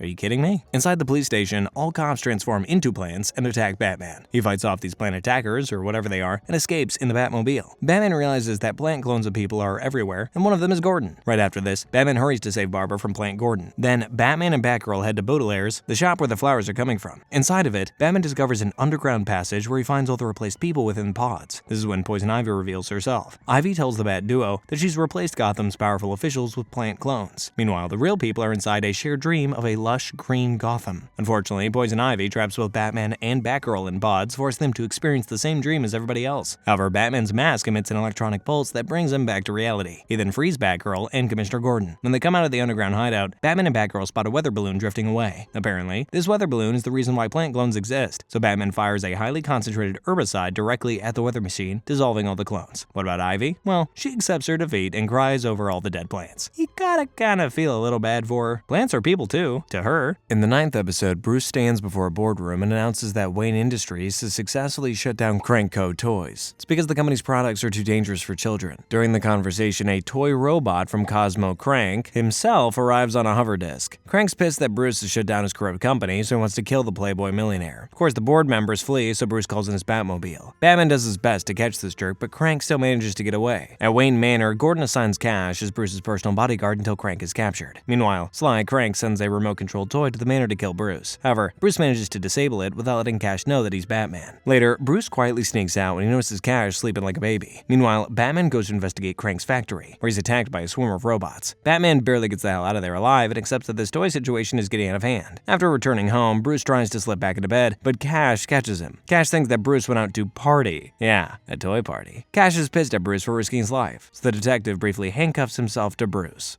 My friends call me Cash.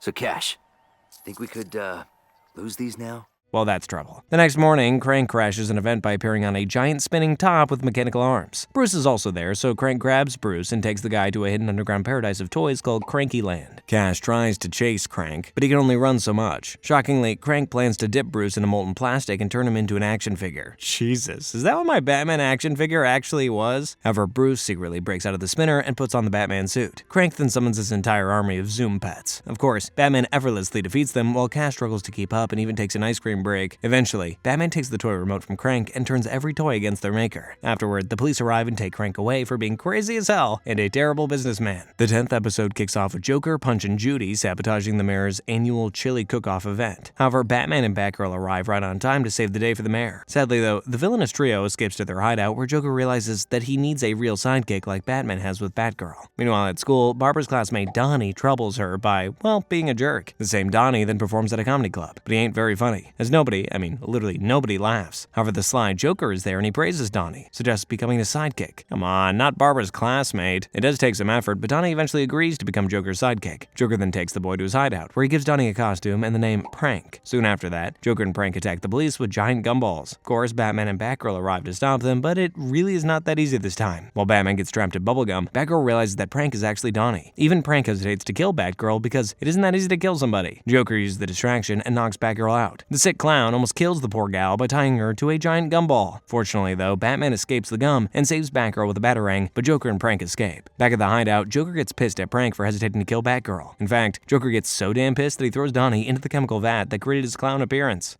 And now it's your turn.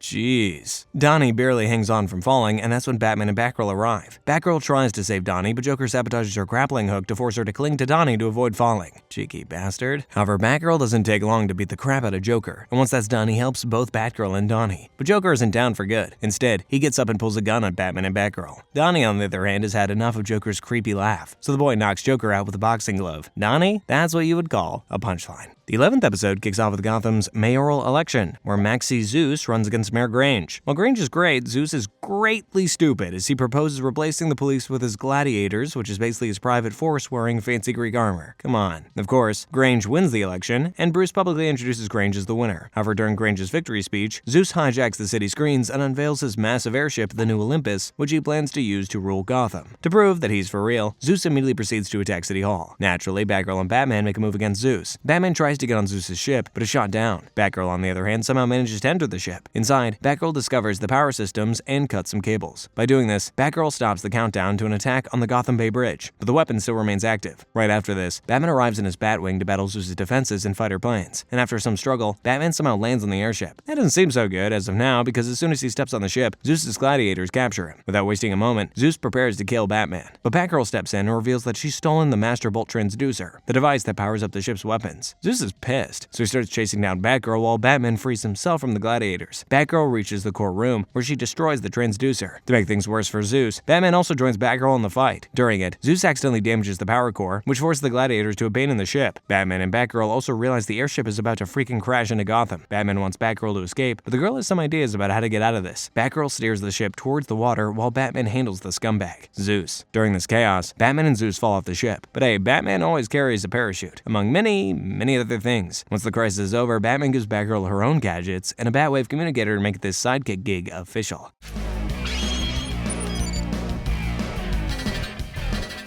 Does it come with an NDA clause? The 12th episode kicks off at a fancy auction where rich folks are bidding for a ridiculously expensive vintage umbrella. Suddenly, Penguin crashes the event to try and steal it, but of course Batman is there to ruin Penguin's mood. Out of nowhere, Mr. Freeze also shows up and takes off with the damn umbrella. Batman then goes after Freeze and makes the villain lose the umbrella except for its handle. However, when the fight is over, the umbrella is nowhere to be found. Looks like someone else has stolen it. Cut to the next morning at Wayne Manor, Alfred opens the door for an old friend, Ewing Fripp. Fripp seems harmless, he's just there to look at a rare book. Except he is not. Shockingly, Ewan tears a page out of the book. That page, well, it's the key to a hidden treasure tied to the Cobblepot family. Now everyone wants the same damn thing. Back at the Batcave, Batman finds a map leading to Gotham's old underground tunnel system. Meanwhile, Ewan drags Alfred along on his treasure hunt. Ewan reveals that Penguin's ancestor, Chesterfield Cobblepot, hid this treasure back in 1879. Just then, Penguin also shows up again to create more chaos. Well, wonder no more, Pennyworth. This guy. Now Ewan, along with Alfred and Penguin, are looking for this treasure like true pirates. And to make things worse, Freeze also joins in on this nonsensical hunt, which takes them to Gotham Harbor. Oh, also, the treasure is apparently hidden underwater, so it isn't that easy to reach. At this point, Batman finally arrives and saves Alfred. But it's too late, because Freeze found the sunken ship and the treasure. Batman, Penguin, and Freeze fight it out, while Ewan sneaks in and tries to grab the treasure for himself. Sneaky bastard. However, Ewan's plan is totally spoiled when the ship starts breaking apart. Fortunately, Batman escapes with Alfred and Ewan, while Penguin and Freeze seem to have a death wish as these idiots keep on fighting. While they survive, the treasure is gone. Maybe some Atlantean will find it. Finally, cops pull Penguin and Freeze out of the water. At the same time, Alfred ends his friendship with Ewan. That, I think, is wise. Episode 13 kicks off with Hugo Strange unveiling his latest creation, the digitally advanced villain emulator, or Dave. Strange then proudly explains that Dave contains the personalities of Joker, Penguin, Clayface, Mr. Freeze, and the Riddler. The best part? Dave doesn't know that it's a program. Brilliant! However, the moment Dave is activated, it goes rogue. It uploads itself out of Arkham and disappears into the digital world. Wow, that really didn't take very long. After living on his own, Dave builds himself a physical body and casually announces his evil plans on live TV. At the same time, Batman connects the dots and predicts that Dave is targeting Gotham's central data systems. Then, Batman confronts Dave, who fights like a mix of every villain ever and nearly fries Batman in an electrical field. Dave takes off again and flexes by putting his name across the city skyline. Really subtle, dude. Chaos hits a peak when Dave shows up at Wayne Manor and learns Batman's identity. Not only this, but he finds the legendary Batcave. There, he sets up a classic lose-lose scenario. For the good guys, of course. One button reveals Batman's identity to the world. The other kills Alfred. Jeez. But Batman? Well, he ain't up for this drama at all. Instead of choosing an option, Batman goes full monster mode and starts fighting Dave. At one point, Dave even manages to unmask Batman. Oop, that's not good. But this is where Batman pulls the ace up his sleeve. He starts questioning Dave's origin and reveals to Dave that he's a program, not a human. Guess what? That realization completely breaks Dave. And the program, glitches out. Finally, Batman seals the deal by trapping the AI under the giant penny. In the end, Dave is destroyed, and Strange is sent to rot in an Arkham cell. That's what you call a good day at the office. Season 4 begins with a trip to the circus. The Flying Graysons are ready to perform their acrobatic routine, and Dick comes out in the iconic Robin costume. In the crowd, a mob boss named Tony Zuko and his thugs cheer for the Graysons, so they don't have any sick ideas in their sick minds. Also, Bruce Wayne took some time off from his crime fighting to watch the show. Turns out Zuko has unscrewed one of the lines that the Graysons are performing on, but before Dick could join his parents' performance, the line unhinges, and they both fall to their deaths. And well, young Dick watches all of this helplessly happen. Oh man. Cut to the funeral, Bruce decides to take Dick in as his foster son and raise him. After that, Bruce decides to track down Tony Zuko to make him pay for killing the Graysons. Basically, Batman wants to deliver justice through his fists. First, Batman beats the crap out of the juggler and the Eddie Hall wannabe. Oh, and they're also Zuko's brothers. What a weird family. Zuko isn't there, but Batman learns where the sick bastard's hiding. Back at the mansion, Dick discovers the Batcave just as Batman comes back from his night stroll. Then, Bruce casually lets Dick know about his secret and takes off the cowl.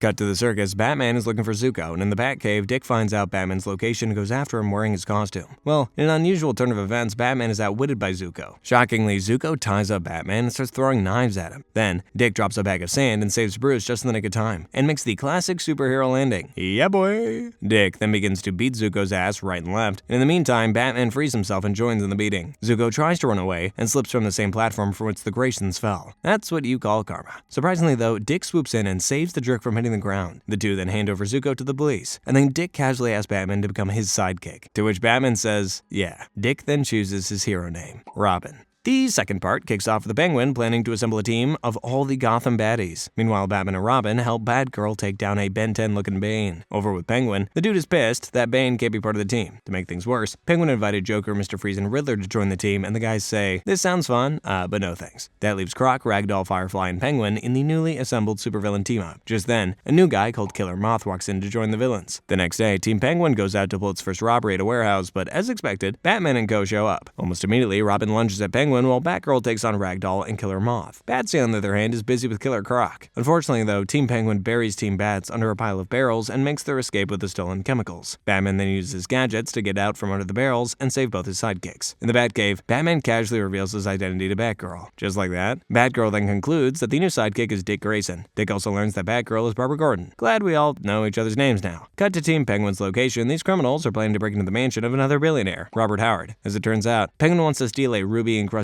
penguin figurine. Meanwhile, Killer Moth is transporting the truck with the chemical when his fumes start to do a number on him. By the time he reaches Team Penguin, he's completely engulfed in a cocoon. Seeing this, Penguin thinks the poor guy's dead. However, Killer Moth is not so dead, but rather mutated into something of a giant moth.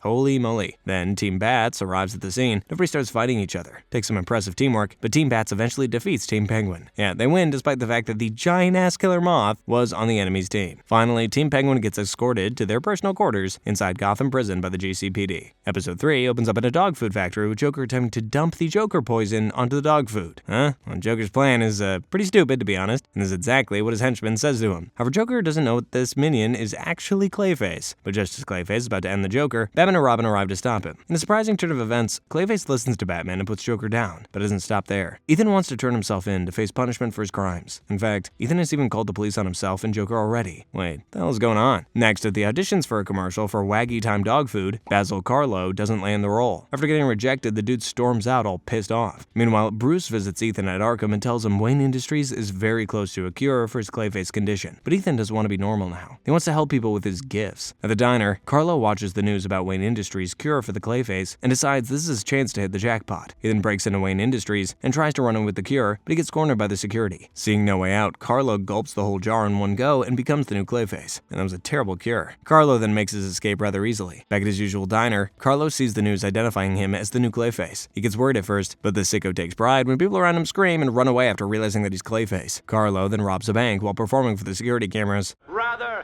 his fellow man, who viewed this troubled soul as a pariah. I swear, this guy got jello for brains. Back at Arkham, Ethan begs Bruce to help release him, but Bruce gives him the cold shoulder. No matter, Ethan escapes on his own after tricking one of the guards, but Bruce is quick to learn about Ethan's escape and sends Robin after Ethan while he retrieves the Clayface cure. Later, Batman and Robin regroup, but it turns out that Robin is actually Clayface in disguise as he knocks down Batman. But wait, Batman pulls it into a reverse as he's not really Batman, but Ethan's Clayface in disguise. Double tricked. The two Clayfaces then fight it out, and Carlo beats Ethan left, right, and center when Batman comes in with the antidote. As usual, Ethan refuses to take the antidote peacefully, says he's trying to do better. However, since Carlo seems to be getting out of hand, Ethan sacrifices himself by merging with Carlo and giving Batman a window to inject the antidote into them both. Carlo and Ethan return to normal. They're taken to Arkham, where Bruce visits Ethan, and Joker is playing chess with Carlo. The episode ends with Carlo reaching for a chess piece across and accidentally retrieving it with his Clayface powers. Come on, can we ever have closure on a single villain? Episode 4 opens with the introduction of John Marlowe, a wealthy inventor and a pretty nice guy overall. Marlowe's just chilling and hanging with his friend Bruce at an art exhibition. Right then, a new villain makes a flashy entrance in front of Bruce and throws Marlowe aside casually. The balls on this guy. Anyway, Bruce doesn't waste a minute and quickly changes into his Batman tights to deal with the enemy. However, the villain slips into a broom closet and completely vanishes. What? Later, the Bat computer tells Bruce about a robbery at the Gotham Museum of Art where the same guy was hit again. Batsy doesn't waste a second and arrives at the scene with Robin. Turns out, there's not one, but multiple of these guys loitering about the museum. And well, the real enemy makes his escape again. Who the hell is this guy? However, Bruce recovers a hair sample of the strange villain, and guess what? The guy is John Marlowe. What? During further investigation, Batman learns that Marlowe's working with the government on some quantum project, which is why he's radioactive. Okay. Batsy and Robin then visit Marlowe's research facility where they run into the same guy again. But this time, Batman kicks him down and takes off his mask. Turns out it's Marlowe behind the mask. And then things get really interesting when another one shows up, who's also Marlowe. Huh? Alright, so Marlowe has used the quantum device on himself, and now he can make perfect copies of himself.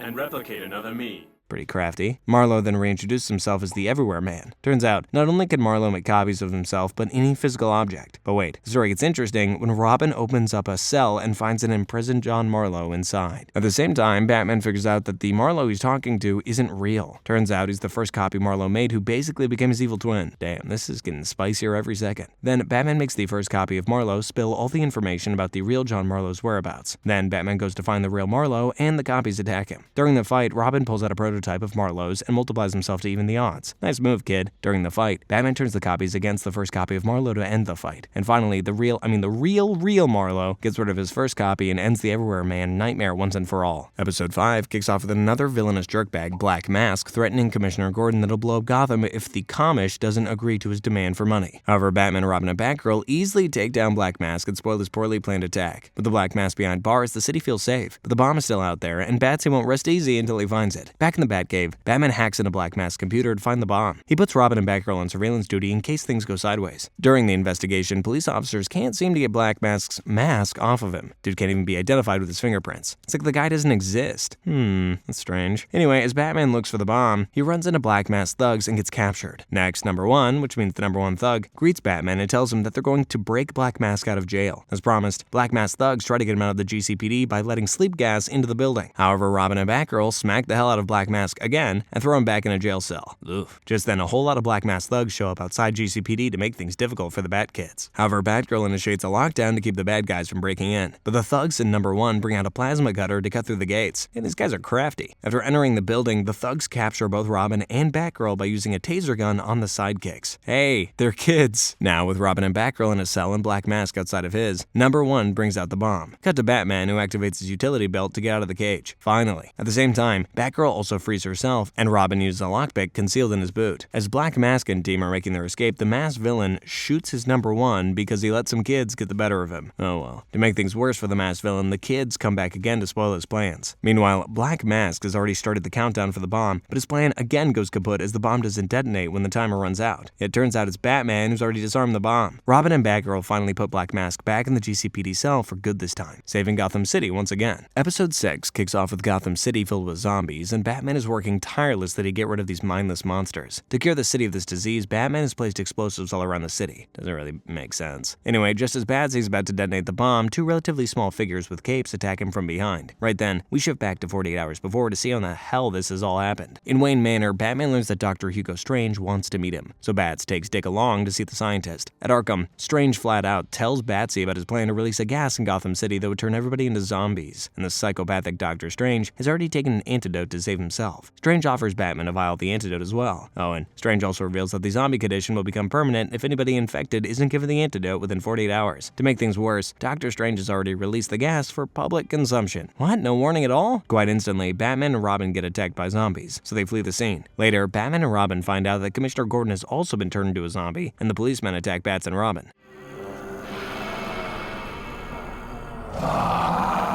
Jeez. Gordon murmurs something like Batman and Arkham in zombie language, and this turns Batman's head. Then Batgirl shows up, and she's become a zombie too. Sensing something's going on, Batsy collects Gordon's hair as a sample, and then he bails. Batman goes back to the Batcave, where Alfred has also become a zombie. After pulling an all-nighter and getting no results, Bats goes to see Dr. Strange and asks him for the antidote, but Strange wants a peek behind the mask first. Batman agrees. During this conversation, Batgirl knocks out Robin and takes him away. Meanwhile, Strange tells Batman that the last of the antidote is locked up in the GCPD. Batman then goes straight to the GCPD's evidence room and retrieves a box full of the antidote. On his way to the Batcave, Batman realizes that the zombie Batgirl is following him. Guess what? She can speak now. However, the real shocker comes for Batman when he sees a zombie Robin saying some zombie gibberish. Seeing both of them turn into zombies, Batman tries to give him the antidote, but the kids run away. Batsy then goes to his safe house and makes the antidote bombs he plans on detonating across Gotham. Now we're back to where the episode started. Robin and Batgirl stop Batman from detonating the antidote bombs. Then Commissioner Gordon and some policemen join the kids in stopping Batman and again try to spray him with something. It's almost like these guys are trying to save Batman from something. Right then, Batman realizes that something is really wrong. Apparently, Strange got inside Batman's head and tricked him. It comes as a shock to Batsy that the chemical he thought was an antidote is actually the toxin. Wait, Batman has been the mindless zombie all along. Gordon and the others approach Batsy, and he willingly gives them the detonator. Then Batgirl hits him with the real antidote and makes him come back to his senses. That was a close one. Episode 7 kicks off with 2 people going down a dark cave, with one of them saying they found the Batcave. They talk about the cave as if they found the long-lost Holy Grail. Turns out the year is 3027, and time, Batman has become a mythical creature in human history. Anyway, after this discovery, more scientists come to swarm the place and hack into the Bat computer. They're looking for crucial information that would help them save the current Gotham. What happened? The story then jumps back in time to 2027. A much older Batman is headed to the airport in his Batmobile to stop Mr. Freeze from turning Gotham City into the Arctic Circle. Batman reaches the spot and launches a missile at Mr. Freeze, which doesn't even make a dent in his suit. Batman then fights Mr. Freeze, but is considerably slower and weaker due to his old age.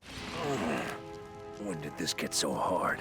Oh man. As Batman struggles to fight against Mr. Freeze, a plane is going over Gotham and is about to crash because its fuel is slowly freezing. Back to the future, the scientists have led to the Batcave and discovered the Batsuit, but one of the scientists gets it all wrong after seeing the Wayne family picture. She thinks Thomas Wayne was Batman, Martha was Batwoman, and young Bruce was Robin. Cut back to the past, an older Batman is still struggling to fight Mr. Freeze 2.0 when Nightwing makes a flashy entrance. He saves the pilot of the airplane mid-flight and drops the plane on Mr. Freeze. Nightwing finds Batman, tells him that it's time to let things go and retire, but a stubborn Batman refuses. It's then that Freeze takes out a diamond from the plane crash and reveals his plan to power up his cryo cannon to freeze Gotham forever. Freeze then activates the cryo cannon and puts Nightwing in an ice block. Cut to the future, the scientist gets a video call from the commissioner who reveals that Gotham will soon enter a new ice age. In 2027, Batman refuses to give up. Even though he's old, like really old, he still manages to beat the crap out of Freeze. But after escaping, Freeze gets inside his cryo chamber to wait for when there's no Batman in the future. And he chose 1,000 years just to be safe. Back to the future, turns out someone freed Freeze from his cryo sleep. Damn it. And this is why the scientists are looking for a Batman or a way to stop Mr. Freeze. Anyway, the future scientists can't get into the Bat computer, but luckily Batman thought of this scenario. So he put all the information in binary code inside the Batcave for future generations. Now while Mr. Freeze is loitering in the city, Batman swoops in from behind. Wait, how? Mr. Freeze is obviously shocked that Batman is alive after all these years. Regardless, Batsy defeats Freeze for good. Turns out, there's no Batman in the future. It was scientists disguised as Batman. But hey, good to know the legacy lives on. Episode 8 kicks off with the introduction of Francis Gray, a thief who can turn back time. Alright, that's cool. At Wayne Manor, the Bat family gets an alert about a robbery at a chemical lab. After getting there, Batman spots Francis and slaps him to the ground. The thief just rewinds time and dodges Batman to escape, but Batsy ain't gonna let him escape, no matter how many times Francis uses the Prince of Persia move on him. Anyway, after a lot of trying and resetting time, Francis actually escapes by dropping heavy barrels on Batman. Later, we see that Francis is building some sort of machine, and it appears he's doing all of this for his wife and child. Apparently in the past, Francis was sent to jail for 17 years. Why? Because he stole a watch. 17 years for that? Back in the present, Batman confronts Francis one more time. This time, Batman notices that he's had this conversation with Francis before. The world's greatest detective then deduces that Francis can manipulate time. Francis then reveals that he got so obsessed with time during his years in prison and developed the ability. Now he can rewind time by 20 seconds. But this is not enough for Francis. He wants to go back 20 years. After revealing his plan, Francis gets the hell out of there while the Bat family tries to catch him. Back at the Batcave, Batman figures out Francis's plan to release poison gas at the New Year's celebration. Not sure how that gets his time back, but okay. Batman goes to Gotham Square with Robin and sends Batgirl on another mission. After reaching the location, Batman figures out that Francis has hidden the poison inside the New Year's ball. Batman tries to stop Francis, but it doesn't matter, as Francis sees it all coming. Robin lunges at the ball and stops the poison gas bomb from exploding, but the boy wonders how electrocuted during the process. Turns out, Francis has indeed thought of everything. Damn. After this, Francis smacks Batman with a steel rod. And just when it seems that all hope is lost, Batgirl comes along with a New Year's present. Turns out, Batman also thought of everything, and he sent Batgirl to find Francis's son, Matt. Seeing his son, Francis changes his mind, but the bomb is already detonated. Seeing his son inhaling the toxic fumes, Francis puts on his own gas mask on Matt's face and screams in agony. He screams so damn loud that he gets teleported back 20 years when he was about to steal the watch. Now, Francis leads a different life by running his own watch repair business with Matt. Wow. For the first time, I truly believe we will never see that villain again. The 9th episode kicks off on a cargo ship where the Riddler was kidnapped businessman Chuck Gorman. Shockingly, Riddler blames Chuck for turning him into a criminal. Batman arrives to rescue Chuck, but Chuck is no regular Joe. He leaves with the Riddler's cane. Not only that, but Chuck also causes the cargo ship to explode. Fortunately, Batman and the Riddler survive by hiding inside a cargo container, which falls into the ocean. Yeah, these are stranded in the ocean together. Trapped underwater, the Riddler tells Batman his backstory. Apparently, Riddler's real name is Edward Nygma, and as a child, he loved puzzles, while his father cared only for baseball. As he grew older, Nygma developed a machine with his friend Julie that could dramatically enhance his brain power. Pretty impressive. However, during a public presentation where Chuck was also present, the experiment failed and harmed the test subject.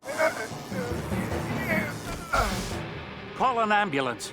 Oi. Nigma believed that Chuck sabotaged the project, so the guy tried to kill Chuck using deadly riddles, but Batman stopped him. Afterward, Edward became the Riddler. After listening to the story, Batman tells Riddler that actually Chuck wasn't responsible for the sabotage. The two escape the container together, surface at sea, where Riddler's minions arrive by boat. But of course, Riddler betrays Batman and tries to kill him. Thankfully, Robin arrives just in time and saves Batman. The Riddler, on the other hand, escapes with his gang. Later, the Riddler returns to the same laboratory where he once worked. There, he confronts Julie, who admits that she sabotaged the experiment years ago. Oh my god, why? Obviously, Riddler's pissed and he decides to use the brain-enhancing machine on her as revenge. However, Batman and Robin arrive and defeat the Riddler. As they prepare to leave, Riddler breaks down and cries after learning the truth. Episode 10 kicks off with Joker, Punch, and Judy stealing paintings from a museum when the Bat family shows up. With everyone fighting, Joker detonates a bomb and brings the ceiling down on Batman, Robin, and Batgirl. The Joker sees that it's time to tuck tail and run, leaving his sidekicks behind. Later, Batman tells Robin and Batgirl to find out where that clown went, as he's got something else to do. Joker's actually sitting in his hideout watching his favorite show, Heart to Heart with Harley, with a big-ass smile on his face. Backstage at the Harley show, Jimmy Herbert is not happy with what Harley's doing on the show. He says that Harley has turned the show into a circus. Meanwhile, there's another guest on the show. Turns out it's Bruce Wayne. What? Harley gets all touchy with Bruce, while Bruce tries to talk about his charity. Harley then shuts Bruce down as she invites one of Bruce's exes, Kiki, on stage. As the ex humiliates Bruce publicly, Harley starts to accept calls from viewers. Ooh, spicy. Joker calls the number under the name Mr. J and hurls insults at Bruce. Hearing this crap, Jimmy Herbert walks in and cancels the show live, calling Harley a joke. Later, Joker shows up at Harley's apartment and introduces himself as Mr. J Joker, and Harley then hangs out at Joker's hideout. There, Joker calls his hyenas on Harley. Instead of screaming like a little girl, she screams at the hyenas in glee like an absolute freak. Meanwhile, the Bat family figures out that Harley is with Joker. Back at Joker's hideout, Joker suggests they go enjoy the night. Joker even offers Harley a costume to hide her real identity. She puts on the costume and transforms into Harley Quinn.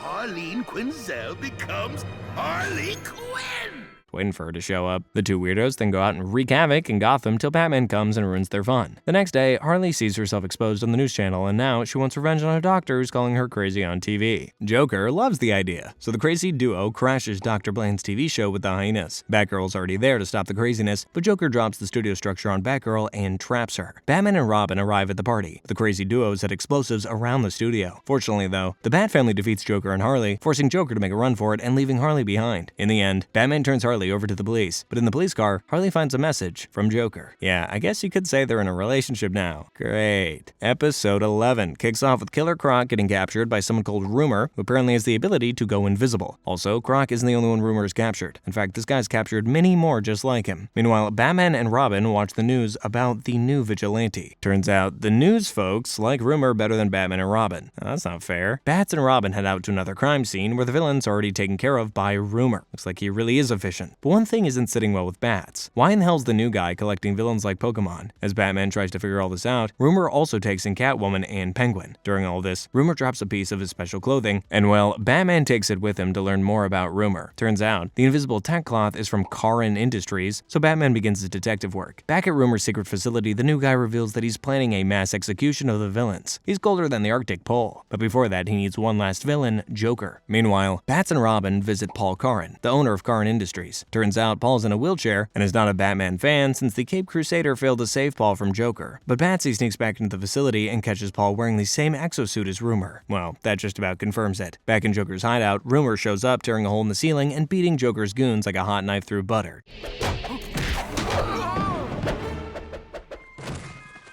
Jesus. After he's done with the lot, Rumor abducts Joker. Later, back at Karin Industries, Batman and Robin confront Paul about his exosuit. The guy then reveals that he's just using it to get back on his feet. Literally. Batman then notices that Paul's bodyguard, Mario, from the other night is missing. So Batman realizes that Mario must be Rumor. Back at Rumor's secret facility, just as Rumor's about to turn all the villains into slime, Batman and Robin show up. Bats uses his big brain move and throws paint pellets at Rumor to cancel his invisibility. After this, it's a piece of cake for Bats. During the fight, the cage is open and the villains are free. Now, they want a piece of Rumor. And guess who comes in to save Rumor's ass? Yeah, Batman. Batman and Robin then beat up all the villains nicely and hand them over to the police, along with Rumor. Episode 12 starts with Bruce revealing to Dick that one of his employees, Lucius, knows that he's Batman. Not only this, but Lucius actually helped Bruce build the Batcave. Just then, Lucius is attacked by someone in his office who looks, well, like Lucius. What? Afterward, Batman helps Robin and Batgirl deal with some robbers. There, the detective John Jones approaches Batsy and tells him that the robbers were stealing Wayne Industry tech. John says to Batman that the shipment belongs to your company. Wait, Wait, what does he know? Well, in the background, Robin and Batgirl are trying to pry open one of the crates from the shipment to see what the hell is inside. Meanwhile, a weird thing happens at the Wayne factory where the workers are moving in total sync, like they're being mind controlled.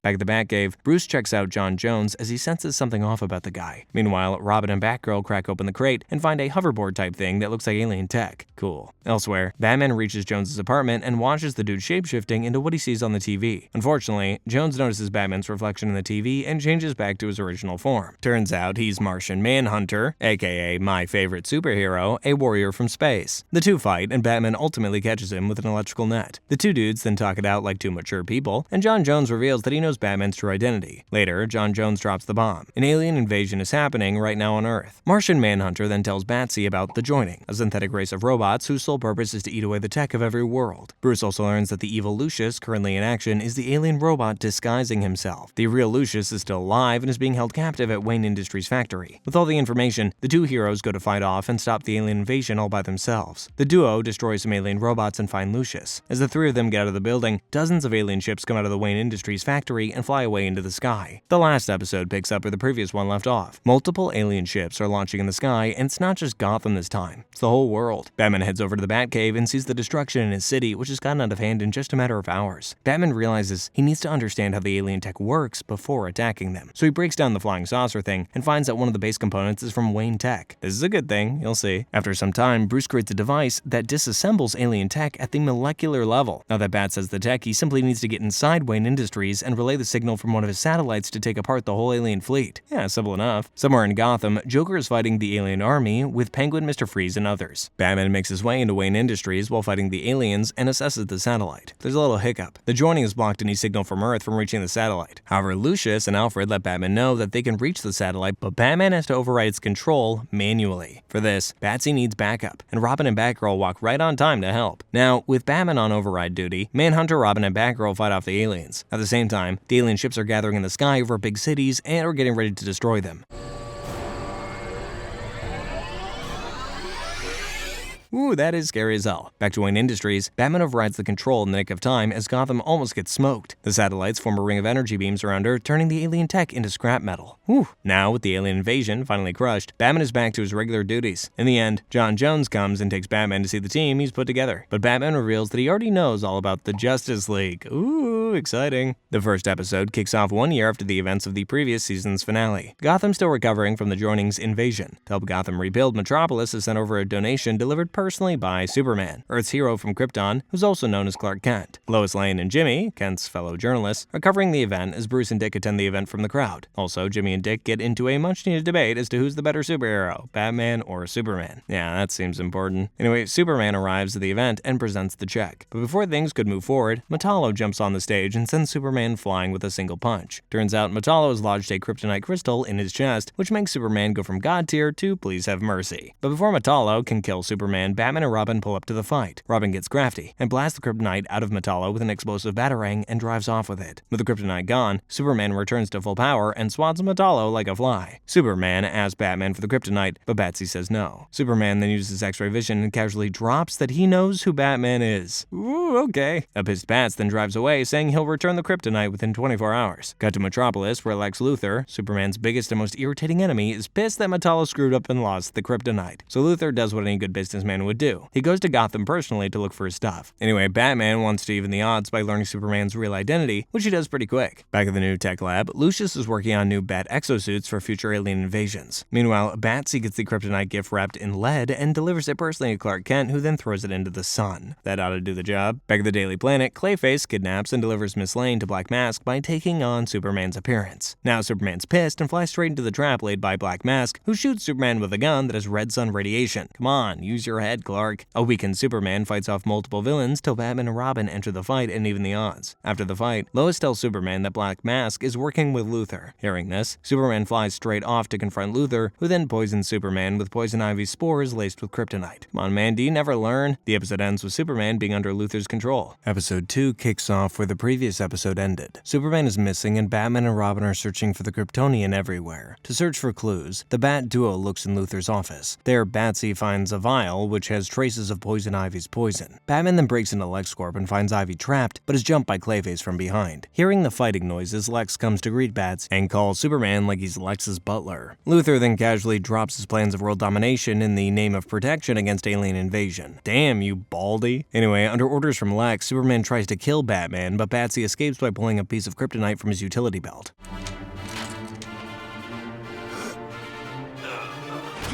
Thank God. Right then, Robin comes on his jetpack to save Batsy as Superman falls on the ground, weakened by kryptonite. Back at the Batcave, Batman takes out the chunk of kryptonite. Where did it come from? Well, it turns out the one he gift wrapped for Superman was a fake. Oh, that's sneaky bad. Then, Batman suits up with the Bat exosuit to stop the alien invasion. Get it? Alien? Kryptonian? Anyway, Bats then tells Robin to distract Superman, which doesn't work at all. Superman easily catches Batman and rips apart the Bat exosuit like it's made out of cardboard. But just as Superman is about to land the killing blow, Robin launches missiles at Soups and gives Batman the window to escape. Batman then lures Superman to an abandoned chemical plant. Once Soups gets there, Batsy releases a gas filled with plant killer that gets Superman back to his senses. After this, the trio goes to LexCorp to deal with Luthor, who launches his battle robots. Now, Superman goes after the robots while Bats and Robin get inside the facility to stop Luthor. Now, Mercy, one of Luthor's bodyguards, holds the dynamic duo off while Luthor gets into a giant robot to escape the situation. But before Luthor can take off, Batman injects the robot with a virus, and Superman lands super punches to bring it down safely. The episode ends with Batman inviting Superman to the League's HQ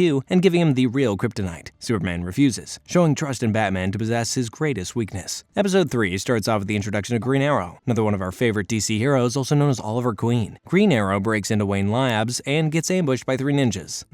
Ninja security, baby. Meanwhile, Bruce is going on a date and reschedules it when he sees police cars going towards Wayne Labs. Bruce reaches the lab where Green Arrow confronts and accuses him of poisoning children before vanishing into the night. Later, Bruce visits the hospital with Dick, only to find out that people near Wayne Labs are getting sick, especially children. Looks like Green Arrow was right. Anyway, Oliver Queen is there asking about the children and playing philanthropist. Later, Bruce gets samples from the water supply that's supposedly making people sick. Green Arrow shows up and starts to blame Bruce for making people sick. Suddenly, Robin starts to feel dizzy. Then Green Arrow and Bruce feel the effect too. Before they can figure out what's happening, the same ninjas show up wearing some sort of headgear to protect them from the dizziness. Things begin to make sense when Count Vertigo, a psychic villain, shows up and starts messing with the heroes' heads. Robin feels the effects the hardest and falls into the river. Then Batman and Green Arrow try to save Robin, but the ninjas Sparta kick them into the river for a reunion. The 3 heroes are moving towards the dangerous waterfall, but Green Arrow saves them and himself. Later, Batman takes Green Arrow and Robin to the Batcave, where Green Arrow figures out Bruce is Batman after he recognizes Alfred. To make things even, Batman casually drops that he knows Oliver is behind that green costume. No more secrets. Good. Batsy then asks Green Arrow about Count Vertigo, and Arrow tells him the backstory. Apparently, before he became a Count, Vertigo was a scientist who used to work for Oliver. Vertigo stole a piece of tech, and Oliver fired him. Later, Vertigo tried to kill Oliver by stranding him at sea using the same tech, but accidentally created Green Arrow in the process. Anyway, with everything cleared up, Batman and Green Arrow go back to Wayne Labs. There, the duo finds a hidden room housing a giant gyroscopic device. Just then, Count Vertigo shows up and hits him with the dizzy attack and reveals his plan to make the whole world dizzy. But, why? Vertigo then sets his ninjas on the duo and gets away with the device. Anyway, Batman figures out that Vertigo's powers can be blocked by sealing off the inner ear, so he wears earplugs and gives one set to Green Arrow. With Vertigo's powers countered, the duo takes down the ninjas and goes after Vertigo. The chase leads Batman and Green Arrow into a chopper where they take down Vertigo and destroy his eye. Green Arrow restrains Vertigo after considering putting an arrow between his eyes. That bloodlust, man. Anyway, with Vertigo dealt with, Green Arrow returns to Star City. Episode 4 kicks off at Gotham University, with Firefly stealing radioactive phosphorus along with Blaze, a naive girl who doesn't know any better, for now. Later at Firefly's apartment, Firefly gets to work and modifies his equipment using the radioactive isotope. In the middle of his modification work, the isotope becomes unstable and explodes. The explosion makes Firefly glow bright orange while Blaze is unharmed. Meanwhile, Batman, Robin, and Batgirl investigate Firefly's apartment, and Batman finds some strange equations in there. Somewhere in the city, Blaze is pushing Firefly to see a doctor, but Firefly refuses and gets out of the car. Firefly then accidentally discovers his new powers as he sets off a car on fire just by touching it. But before he can do more damage, the Bat family shows up. They try almost everything from a water cannon to freezing him solid, but nothing works on Firefly anymore. With all that radiation inside of him, Firefly's skin transforms into black and red glowing lines all over his body. Firefly then throws a giant fireball at Batman and demands that he be called Phosphorus from now on. Back at the Batcave, Batman tailors a suit specifically to fight Phosphorus. Also, Batman figures that Phosphorus's heat will keep on increasing until he melts down and destroys Gotham City along with him. Hearing this grim news, Batgirl takes off to find Phosphorus alone, saying she'll keep them posted. At a grocery store, Phosphorus tries to eat food normally, but melts everything he touches. matches. He's burning up so fast that he begins to sink into the ground. Seeing this, Blaze runs for his life, and Phosphorus thinks that she's betraying him. Poor guy. Then Phosphorus sees Batgirl with Blaze and fires up even more, thinking they're working together. The fiery dude then walks to the nuclear power plant in a fit of rage. Just then, Batman comes rocking his new radiation-proof suit. Looks awesome. However, despite the new suit, Batman can't seem to stop Phosphorus. Just as things seem to be going south, Batman uses liquid nitrogen from one of the tanks nearby to cool off Phosphorus. Afterward, Phosphorus is taken to Arkham, where the Doctor controls his powers using a special gas mixture.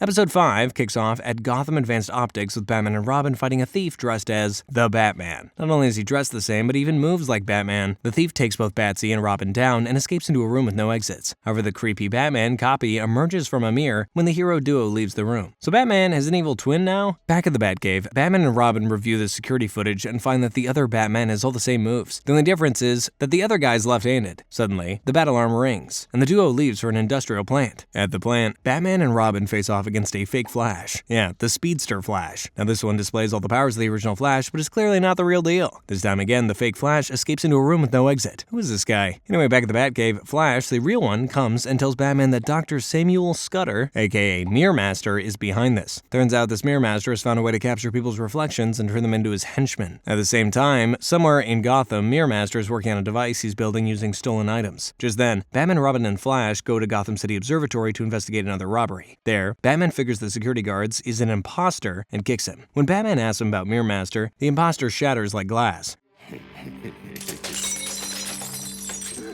What sorcery is this? As the team goes in, they find themselves facing their duplicates. After defeating them, the trio finds Mirror Master, who has just escaped into a mirror. Okay. Back at the Batcave, the three of them try to figure out Mirror Master's plan while the villain powers on his machine and traps everybody in the mirror dimension. While Batsy and Flash manage to evade the beam of light, Alfred and Robin don't and get trapped in the mirror dimension. Anyway, Batman locates the energy signal and catches Mirror Master before he escapes into the glass dimension. Turns out, this one's a duplicate. Mirror Master then lets Batsy and Flash in on his plan. It's simple, trapping the richest people in mirrors in exchange for a ransom. If they don't pay, he'll break them into multiple pieces. The villain then traps both Batman and Flash in the mirror dimension. Batman is quiet, and he has his reasons. Turns out, Batsy stole the portal gun just in time before the villain teleported him in the mirror dimension. Classic Batman. Then Batsy uses the portal gun to get himself and Flash back to the real world. Flash ties up Master Mirror, while Batman gets everyone back to the real world. The fastest man alive then takes the villain into a jail cell, ending their crisis. Episode 6 kicks off at Gotham National Bank when an old woman starts to laugh like the Joker. The woman even knocks out a security guard. The Bat family arrives at the scene and concludes that Joker must be behind this. Of course! Meanwhile, similar things start to happen at different places with different people. Surprisingly, every person says that they don't remember a thing about robbing while laughing hysterically.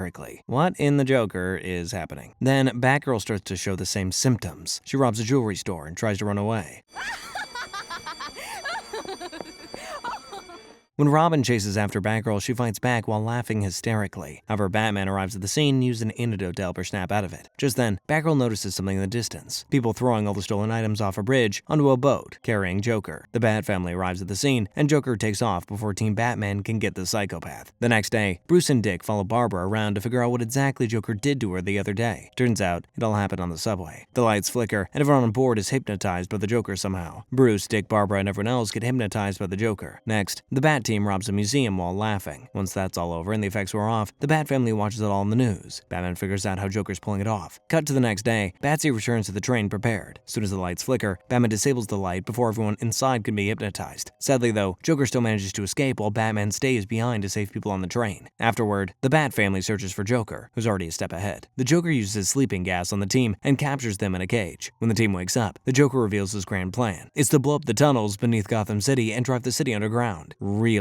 Well, that's just pure evil. When Joker leaves with the detonator, Batman breaks free from the cage with a lockpick. Bats then opens up a path directly into the Batcave using dynamite and comes back with a Batmobile to pick up Robin and Batgirl. The trio then catches up to Joker before he can leave Gotham. While fighting the clown, Batman removes the battery from the detonator to once again crap on Joker's plan. Episode 7 kicks off with Alfred picking up Dick from school in a limo. That'll make the kid popular, alright. On their way back, Alfred reminds Dick about the charity party that he and Bruce are going to later. Also, Dick gets excited to hear that Green Lantern, aka Hal, is in the Batcave and he'll get to meet his hero. Back at the Batcave, Lantern is taking Batman's help to track Sinestro, a rogue agent of the Lantern Corps. Green Lantern flies away, telling Batman not to be a hero this time, and call if he gets anything on Sinestro's location. Anyway, Green Lantern goes to the test field for his day job, and turns out Sinestro is waiting for him there. Sinestro tells Green Lantern to hand over his ring, and Lantern's like, no, let's fight instead. The two fight it out, but Sinestro proves to be too much for Lantern at this point, so he sends his ring flying towards Batman for safekeeping. find Batman. Safe with him. Later at the charity party, Bruce and Dick are unaware of Hal in the ring. However, Penguin somehow stumbles upon Green Lantern's ring. Penguin quickly realizes the ring's power, so he crashes the charity party and steals all the cash. Just as Penguin seems to be having the time of his life, Batman and Robin come to make him realize his dreams are too big for his stature. However, with the power of Green Lantern's ring, Penguin is difficult even for Batman and Robin. Anyway, back with Hal, the dude regains consciousness and takes the ring's battery straight to Batman. Later, Hal rams the truck into Penguin, which doesn't do anything to him since he's all juiced up on Green Lantern's power. Then, Sinestro arrives and overwhelms Penguin with his power. Sinestro wants the ring from Penguin, but this guy doesn't want to give it to anybody else. Penguin tries to hide, but Batman sneaks up on him and tells Penguin to hand over the ring. Once he realizes he's up against an intergalactic force, he's all too happy to let Batman take over as the Green Lantern. Anyway, Batman wears the ring and fights Sinestro in space, but the power ring's battery drains out. Then, Bats distracts Sinestro and passes the ring to Hal. Hal charges the ring and joins the fight. During the fight, Batman takes away Sinestro's ring in such a way that the villain didn't even realize it. When he did, it was too late, and too easy to take him down. Hal then takes Sinestro back to his cell, and Robin drags Penguin back to GCPD. Episode 8 kicks off with Robin playing a video game with a main character named Nightwing, but no matter how hard he tries, he can't seem to win against a player named Captain Slash. As fate would have it, the guy playing Slash is Marty Slack, who's working for Joker. However, Joker ain't all that good towards Marty, because when Marty messes up a bank robbery job, Joker almost lets his hyenas tear him apart. However, Marty shows the clown a helmet that can help him steal money digitally. Over at Wayne Industries, Bruce shows Wayne Tech's latest creation, nanobots that can reshape into anything. Then, Bruce gets the bat notification about Joker's robbery in Gotham Bank. Batman and Robin reach the bank and punch Joker's henchmen out of the way. Joker gets up to fight the dynamic duo and breaks his helmet while he's at it. As Joker's brain is getting fried by the helmet, Batman cuts the helmet's wire and saves the clown. However, a digital copy of Joker's gets uploaded to the computer. Now there are two Jokers, one physical and one digital. Just when you think we've had enough of Joker. Batman goes in to delete Joker's online presence, but Marty downloads him before Batman can get to him. Meanwhile, Robin identifies Captain Slasher's mark on the helmet. Joker starts to jump from system to system, created diversion. His real plan is to get into Wayne Industries' computer. Once he gets inside, Joker gives himself a new body using the nanobots Bruce was showing earlier. Batman and Robin show up to stop the Joker, but he literally turns into a cloud and flies away. How do you stop that? Back at the hospital, the real Joker also escapes. The two Jokers then meet and decide they're going to work together, but neither one of them trusts the other. The two then decide to go after the Gotham Gem Depository, where Joker 2.0 betrays the original Joker without a second thought. Of course. Anyway, Batman and Robin come to the scene, use a taser gun on Joker 2.0, which isn't of much use, really. Turns out Joker 2.0 can now multiply and make more nanobots by himself. It's really getting out of hand. Joker 2.0 is getting so good that he replicates the Batmobile and tricks even Batman. Am I getting bigger, or is the Batmobile getting smaller? This isn't the Batmobile. Anyway, the original Joker gets away with his team, but Joker 2.0 catches up to them. Also, it seems Joker's team has started preferring the digital version of Joker. Then, Batman and Robin arrive on the scene, and a fight breaks out. Batman gets the big guns since Joker 2.0 now stands tall like a skyscraper. Then, Robin sees Marty's laptop and figures that he's Captain Slash. Robin devises a plan. He uses Marty's laptop to get the digital Joker back into the video game and out of the nanobots. Now, with the digital Joker trapped and the rest of the crew arrested, Bats and Robin rest easy. Episode 9 kicks off at a beach, where some students are having a party. However, the fun quickly goes sideways when a humanoid shark crashes the party. The shark is not alone. Humanoid fox is also there to terrorize people along with a vulture. Jesus. Anyway, as the news about these bizarre creatures breaks, Batman pays Dr. Langstrom, also known as Man-Bat, a visit. Turns out Dr. Langstrom has left the Man-Bat behind, is now a changed man. However, Langstrom tells Batman that his computer was hacked a few days ago. The hacker stole information about the mutagens. Basically, the stuff that turns people into monsters. It's great. At Gotham University, 3 social rejects are talking about how good it felt to scare off those students, implying that it was them at the beach. Later that night, the villainous trio put some kind of patch on another boy. This is when this guy turns into a big gorilla.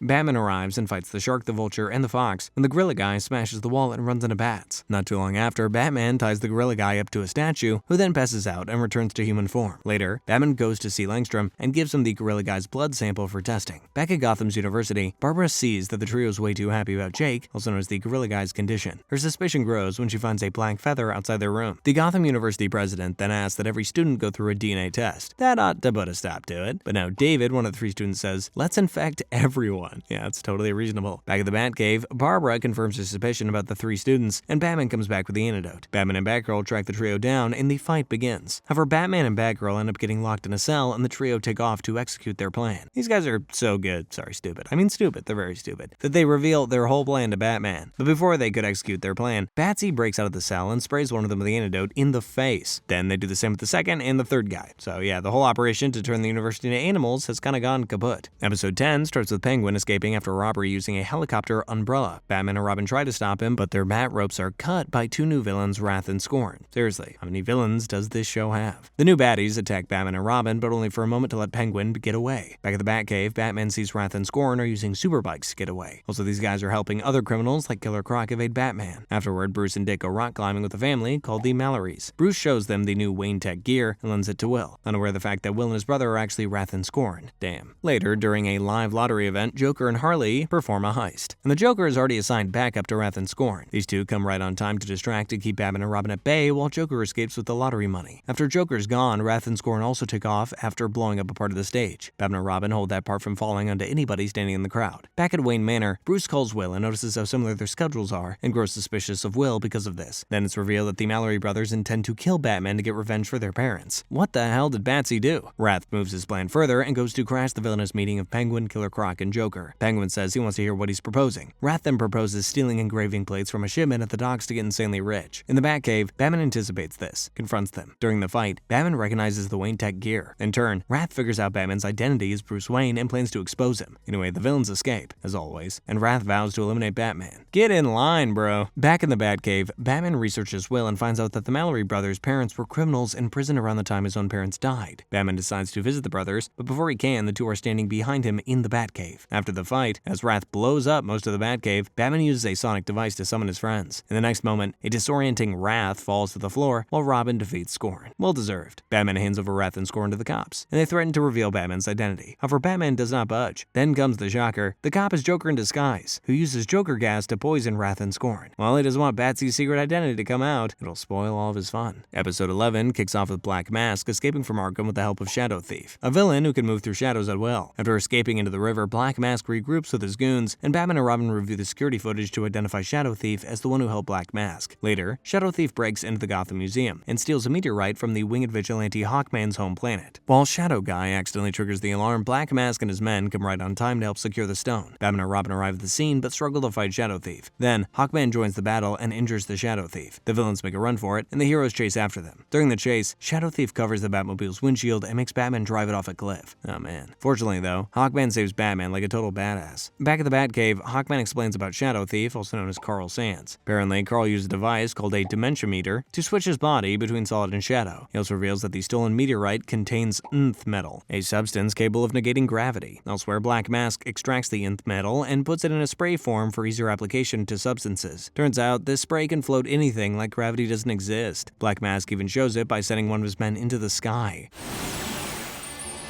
It activates. Man, this guy's heartless. Black Mask further reveals that he plans to rob the Gotham Gem Depository. Anyway, the heroes discover that Shadow Thief is using the nth metal spray to make railroad tracks float. This causes a train passing on those tracks to float into the sky. Now, Batman, Robin, and Hawkman must stop it before it escapes Earth's atmosphere and reaches Elon Musk's settlement on Mars. While the team does this, Black Mask sprays the nth metal at the foundation of the Gotham Gem Depository, causing the entire building to float into the air. The team brings the train down safely and rushes to the floating gem depository. While Hawkman battles number 1 in a helicopter, Batman and Robin fight Black Mask and the Shadow Thief. The Shadow Thief sprays Robin with nth metal, causing him to float away, but Hawkman rescues him. Meanwhile, Batman destroys the Shadow Thief's Dementia Meter by throwing a batarang and trapping him in solid form. At the same time, Hawkman crashes the helicopter into the building, knocking the nth metal off the foundation. This causes the depository to fall toward Gotham. Nevertheless, Hawkman redirects the building and lands it on water instead of the city. In the end, the villains are arrested, and the submerged Gotham Gem Depository becomes a new attraction in Gotham Harbor. Episode 12 starts with Batman and Superman fighting Toyman when a series of explosions suddenly goes off in his lair. After the smoke clears, Toyman is lying on the ground, and Superman is nowhere to be found. Who took our Superman? At the same time, Flash and Green Arrow battle Mirror Master at the Central City Fair. After the duo defeats the Mirror Douche inside a hall of mirrors, hidden barrels release a gas that knocks both heroes unconscious. Interestingly, Green Arrow sees Flash being dragged away by somebody before passing out. Back at the Batcave, Batman, Green Arrow, Green Lantern, and Martian Manhunter learn that Hawkman has also disappeared. The remaining Justice League members believe that Batman and Green Arrow were spared on purpose. The reason? They don't have any superpowers. Anyway, the team keeps the investigation going at the carnival. Another ambush hits Martian Manhunter with fire and Green Lantern with the yellow electric balls. Batman and Green Arrow manage to stop the attack, though both heroes disappear during the confusion. Later, Batman analyzes the strange radio transmitters connected to the kidnappings. Batman then falls asleep and sees all the missing Justice League members getting tortured. In the dream, Martian Manhunter says only one thing: Hugo Strange. Batman, Robin, and Green Arrow then travel to Arkham Asylum to investigate the psychopathic doctor, Hugo Strange. As the team approaches Strange's cell, they pass other major villains on the way, like Mr. Freeze and Joker. Once in Strange's cell, Batman realizes it's not Hugo Strange, but an alien robot that has disguised itself as Strange. Then, Batsy destroys the robot by electrocuting it and using its transmitter to track the real signal. Turns out, Batsy has seen the same thing before, and it's the joining. They're back. Well, great. The heroes trace the signal, and it takes them to an air raid bunker. Once there, Strange captures the team, and turns out he's defected to the other side and is now working for the joining, in exchange for their alien knowledge. Strange agreed to help the alien race neutralize the League. Wow, that's not surprising at all. Batman, Robin, and Green Arrow eventually escape and free the captured heroes, but their joy doesn't last for long because the League finds out that the aliens have made powerful duplicates of every captured League member. The League tries to fight back, only to find out they just can't. In fact, the heroes end up getting surrounded by the powerful duplicates of the Justice League members. When the League tries to fight back, they realize their powers have been completely drained. Oh man. The last episode of the Batman series picks up right where the previous one left off. The Justice League is surrounded by its duplicates, but they soon get out of Hugo's hideout after learning that the duplicates can't fully control the hero's stolen powers. Batman pilots a stolen joining spacecraft to get to the team to a hidden lab beneath Wayne Industries. There, Batgirl's waiting for everybody. So, yes, it's time for the team to make some kick-ass plan. Meanwhile, Strange gets all the knowledge he needed from the aliens. Fortunately for him, though, all that knowledge, or shall I say data, overwhelms Strange and leaves him mentally destroyed. Oof, our minds can only take so much. At the Wayne Industries lab, Batman asks every powerless League member to carry weapons designed to counter their own abilities. This includes kryptonite weapons for Superman and yellow-based weapons for Green Lantern.